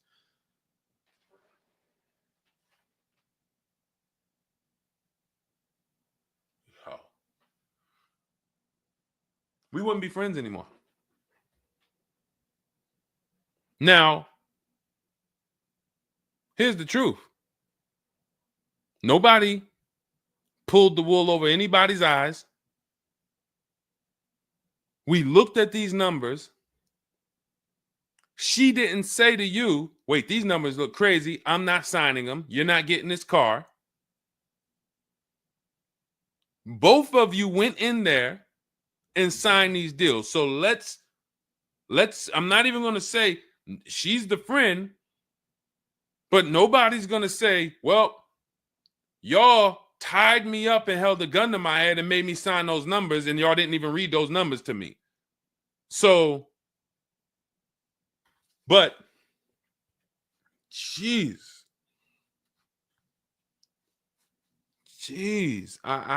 this, you're buried. You are buried in this car. The only way, and what's crazy is, even if you voluntarily let it go, you ruin your friend's credit. Because she's the one who signed for the car. Bad, everything bad.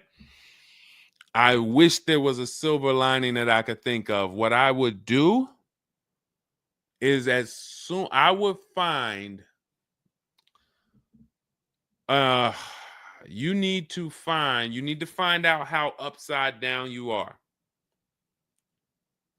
You need to go on CarMax, write down these 6 sites, write down these 6 websites.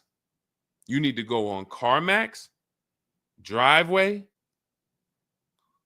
Kelly's Blue Book, Cash Offer, Auto Nation, Carvana, Car Gurus, Cash Offer. And you need to see what that car is worth. Let's say they say the highest offer is $25,000. $25,000. The total of your payments is not what you owe. That's what you would have paid after 7 years. You need to call the bank and you need to get the payoff. That is what you do tomorrow morning. You go on those websites tonight or today. You find out what this Chrysler Pacifica is worth. And then you call the bank tomorrow or the next or whenever, and you get the payoff. And you need to know what that gap is. If that gap is $25,000, then I am trying to get out of that car, and it might not be this year. It might not be this year, but I need to right now. I would go into an electric car lease where I could get, like, there are certain electric cars, and if I was shopping them, I would choose a bunch of them that were 50. I mean, I got a couple people who've gotten Like Val, she just got her electric vehicle. Some of these electric vehicles people are saving. This is a 1.16, but even going back to Zafrina's first deal, she got an electric car and she probably got like close to 17 grand off the car. Milligan, I always use Milligan because she got one of the biggest discounts ever using what we use. It's an electric car, but she got, where's Milligan? I got to label these better, Dolan. Remind me I got to label these better because I cannot just cycle through these. Sean got 20 grand off. The reason why you need a car that when you shop your deals, you need like $30,000 off the price of the car. And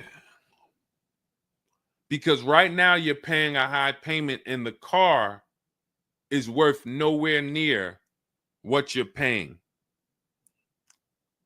So as you pay $775 every month, you're paying it towards an asset that is worth nowhere near what you're paying. You also need to find out if you have gap insurance. So I'm going to give you those 2 homework assignments. And then the next time we're live, you jump on the show and you tell us what you did. Those 2 homework. Find out if you have gap insurance.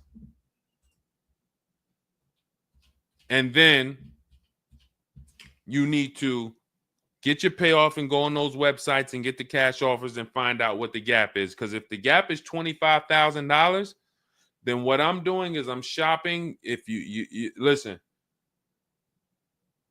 you get, if before I tell you to get the book so that you can shop a bunch of different electric cars from home, you need to get $25,000 off the price of some electric car. While they still got the rebate, while they still got the incentives, those incentives are going to go away. When do the electric car incentives go away? Let's see. Hold on.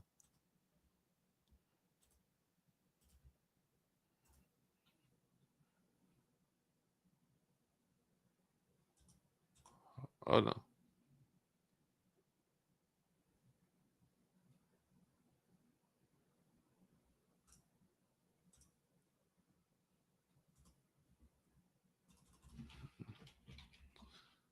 When do EV incentives? I'm going to tell you, you're probably going to see, we're not talking about tax credits. You're probably going to see huge electric vehicle incentives for the extended future because they're still building them and not many people want them right now. So you need to get like $25,000 off the price of some car or more. Like I said, with Milligan, she got she got almost 27,000 off. And then you would roll that over into a new car and you would lease it. And your payment's going to be high, but you're going to be in a good car. So if you lease a car and you end up with after you knock off that 25, 30, $30,000, and I would be just shopping multiple electric vehicle leases using our system. Again, at this point, you're either going to listen to me or you're not. So, I mean, I'm just going to assume you are. And you would just run multiple electric cars through our 25-to-5 system and see, all right, how much could I get off that one? Oh, they're saving me 15 grand. Nah, that's not enough. All right, let me go pick this Kia SUV. All right, how much can I get off that? Oh, 17 grand. Nope, nah, that's not enough. Oh, let me pick this one. Oh, they're giving me 22 off. All right, that's better. Let me see if I switch this car over to that, how much they would give me. And you're trying to get out of that car, but you cannot bring all of that negative equity over unless you already knock down this new car by $20,000 or $25,000 because the bank is not going to approve it. So you need something that you can save that kind of money off of and then come over to a lease and then, all right, forget about lowering your payment right now. You could lower your payment right now. You need to get out of that car into a better car for the same payment or similar payment. You're not lowering your payment. Only way you're going to lower your payment is to get rid of the car, ruin your friend's credit. But once you do that exercise, let me know where the gap is. Next time you see me live, jump on. Hey, Deshone, I did it. The gap is like $22,000, or the gap is $30,000. If the gap's 30, then we got to see what we do there. But the long-term plan is I need to get out of this and I need to get into an electric vehicle that I can lease for 3 years so that I can bury all that negative equity into this car. And what it's going to be is it'll be like, all right, I'll knock 25 grand off the price. Normally my payment would be stupid low, like $250 a month, because I just knocked 25 grand off this. But I'm actually just putting the 25 grand from this Pacifica back on there. So it's still going to be around 700-800, but I'm driving a brand new car. And then once my 3-year lease is up, I can actually be done with this versus being in this for 78 more months. All right. So next time I'm live, jump on and, tell me you did the homework and we can see if we can actually, try to get you to some form or fashion of some type of end. Yeah, I'm not a fan of the electric car. Can't help you. Can't help you. I appreciate you being on here, but you should have not been a fan of this. How are we in a 2020? This is the part where we have to realize you have your friend tied to this car. And I'm telling you what you may be able to do to get her out of this situation and get out of this Chrysler Pacifica. That is a car that is worth $20,000 that you have a loan on of $55,000+. And you're like, I don't like this electric car. I'm not a fan of it. I'm telling you, there's tons of them out there. We should not even have our friend on this deal. So be a quality friend. Don't be like the people who will come into the dealership, put their friend on the credit, on the credit. Hey, can you sign for me? I had one girl that would come in and she had her mom on one car, burned her mom, and they had somebody else from the church coming in here to sign for her to get another car because she burned her mother's credit. Didn't care about nobody. Do not be that person. You have someone tied. Your friend was nice enough to be on this horrible, terrible deal with you. Now you need to do something to show her you are trying to get her out of this deal, regardless of how you feel about the car, because you should be feeling terrible about the Chrysler Pacifica that you're in that we have an 80-month loan on. She is the one who put us in this situation and we are trying to go the best route. So how are you in the deal? Does the lease go from the day you got it to the anniversary day? It goes usually 3 years. How are you in the deal? When you're saying your friend is the one that put you in the situation,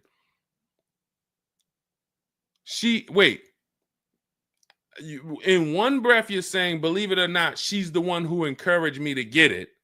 And then in another breath, you're saying she's the one who put me in the deal, who put us in this situation.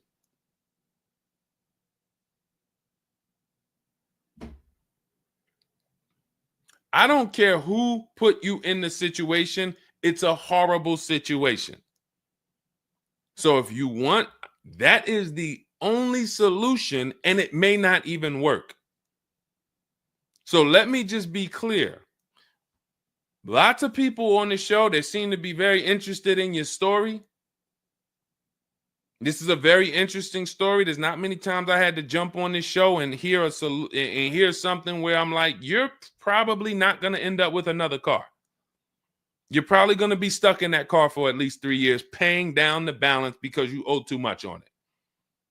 And maybe you can lean on them to fix it, but there's no lemon law, so it's not like you can actually put it through a lemon law. So you might just be giving it back to them to fix, giving it back to them to fix. But you're in the loaner and your friend's on the paperwork. So that tells me the car was for you. It wasn't for your friend. So your friend signed for the car knowingly, may have encouraged you to get the car. Yeah, girl, I'll do it. Listen, I want to see you win. Look, maybe didn't know what she was signing, didn't understand. All right, you're $775 a month. Can you afford that? Okay, yeah, I could afford that. Okay, perfect. All right, I'm going to sign for it. Didn't realize maybe it was for 7 years. and didn't realize that, oh, shoot, you're going to be paying 60 grand for this car, and didn't know, oh, this car is going to be in the shop, but it's your car because you're the one in the loaner. It's not her car. She's not in a loaner. So there's only one potential solution where you could even think about getting out of this car, because no one can get you out of a car that you're $30,000 buried in. There's no bank. You could have a 900 credit score, never missed a payment in your life. No bank is going to approve taking $30,000 from this Chrysler and putting it onto whatever new car you decide you want. You need to get a huge discount off of some car. There's no car that's going to give you $30,000 off or $25,000 off except an electric vehicle. So if I'm telling you something that may not even work, but it's your only route, that's all you got. You want to come up with something else, repo the car, ruin your friend's credit, I got nothing to do with that. My only job is to try to provide and advise a solution to when people tell me, this is my situation, this is my goal. Normally people have 2 or 3 options. You have half an option. Like, you ever play spades? 1 and a possible, 3 and a possible. You have none and a possible. The possible might not walk. But I'm telling you, do this exercise, and then we can see if that possible will walk. If it doesn't, you got no books. You stay in the car, and that's your only option. It's a bad situation. One of the worst I've ever seen. And I'm not saying that to beat you up. I'm saying that so you realize the severity of the transaction. So if I have to bite this bullet and I got to pay this car for the next 2 years, 3 years, it's because I'm in a bad situation. And then when I pay down this car, maybe I can make a different move in 2 years. And then I'll be much wiser before I make my moves, so that I never end up in this situation again. Okay? So for everybody who joined, this was great. Again, my goal is to keep you from ever making mistakes. Every mistake you make on a car transaction costs you thousands of dollars. There is no the least expensive mistake you could make is getting gap insurance when you didn't need it. Getting gap insurance when you didn't need it, you just paid probably $400 or $500. You didn't need it. All right, you lost $400 or $500. That's the least expensive mistake you can make on a car. Everything else is thousands of dollars, $2,000 mistakes, $5,000 mistakes, and more. So you can avoid every mistake by having a step-by-step checklist. If it's in Deshone's book, I do it. If it's not in his digital book, I don't do it. So there's no way I'm going to make a mistake. That's okay, TJ girl. We'll be back tomorrow. If I'm giving you a checklist, check, do this, check, check. You're doing everything I say do. There's no room for a mistake. You're not following an almanac. You're following a checklist. That's why my book is called Cars from Home, 7 Steps to Saving Time, Money, and Avoiding Dealerships. Step 1 through 7, check them off. You do car transactions mistake-free. You don't miss any money with your financing. You don't buy bad cars. You don't do anything that you're like, oh, was this good? No, it's a checklist. So normally it's $97. It's a digital book. So you can have it in your inbox in about 5 minutes, and you'll get it for 75% off as part of our welcome offer in my TikTok bio, Instagram bio, Facebook comments, or the YouTube comments. There's a link there. Just get there before that 2-hour countdown expires. Once it expires, it goes back up to $97, which is still worth every penny. You spend $700 on a home inspection. Why do you spend $700 on a home inspection when you might not even buy the home? Inspector might come back and say to you, you know what? Hey, listen, I got the report for you. Just so you know, that roof needs replacing. Those boards, the electrical system in the back, there's a lot of stuff that's not up to code. And then in the basement, you got some water coming in through the foundation there. Listen, house needs a lot of work. Here you go, $700. You and your family might not buy that house. Do you say to yourself, man, I wasted that $700, man, we could have kept our $700? No. You say to yourself, man, I'm glad we got that home inspection, man. We would have been in trouble. So this is how we approach cars. This is how people who I show you throughout the stream approach cars when they're working with cars from home. They're like, I want to make sure that if I can spend $24 and get Deshone's book, and that is my form of a home inspection, that's me guaranteeing I don't make a bad move, then I'm going to go spend that. And if I miss the $24 price and it's $97, then I'm going to go spend that to make sure I don't go out here and make a $5,000 bad decision. That's what we hold ourselves to. Thank you, Stephen Nash. Good to see you. So go grab your copy before the countdown expires. Get it for $24 instead of $97. It's in my TikTok bio, Instagram bio, YouTube comments, or the Facebook comments. And then use that step-by-step. New cars. Everything is in there for you to shop empowered, mistake-free, for you to be the prize. You deserve to be the prize. There is nothing else that you would spend $10,000 or $50,000 on, or some of you are going to get a $100,000 car. There's nothing else that you would go in spending that money on, and you wouldn't feel like you're the prize. You wouldn't go into the mall to spend $40,000 and say, y'all better get the velvet ropes. If you went into the mall to make a $40,000 decision, you'd be, hey, close this store down. I'm about to spend $40,000. You'd be bringing champagne out. All right, close the velvet ropes. Where's the velvet ropes? Everybody stay outside. This person's about to spend $40,000. But a $40,000 car, you go in and you'll take the mistreatment. You'll leave buyer's remorse. Not anymore. When you make the decision to get your book, follow these steps, you are mistake-free. You'll save all the money. And then when you drive off in your car, you feel like you're the prize. This dealer won my business. That credit union, that bank won my loan. This deal, buyer, Carvana, CarMax, Driveway, they got to buy my old car because they put the best bid up. Everybody won a bid. And that's how I know I won, because everybody competed for my business. I didn't beg none of you for anything. That's how we do. So go get your book. And if you want to get started and you're like, Deshone, you know what? Is there anything I can get started for free? Because I'm just getting to know you. I don't really know you yet. Now I want to see, then go grab my free cheat sheets. Dolan will put a link in the comments for you guys. It's Deshone's cheat sheets. It's also in my TikTok bio, my Instagram bio. And you can see what we give to people who want free advice to get you started. But if you're like, no, give me the blueprint. Give me the bang, bang, step-by-step, start to finish. That's my digital book. Go get it. And carry in gifted hands. Please check back in with us. Let me know when you do that exercise how big that gap is between what the Pacifica is worth and what the cash offers will buy, what will pay for it.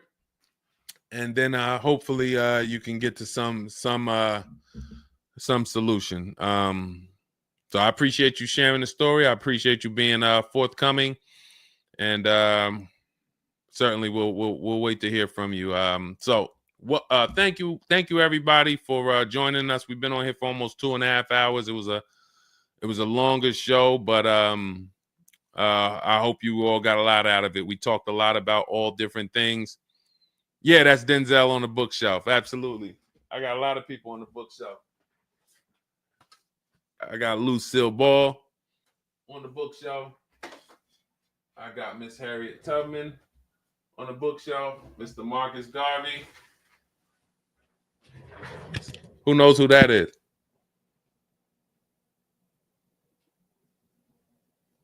That's the great one.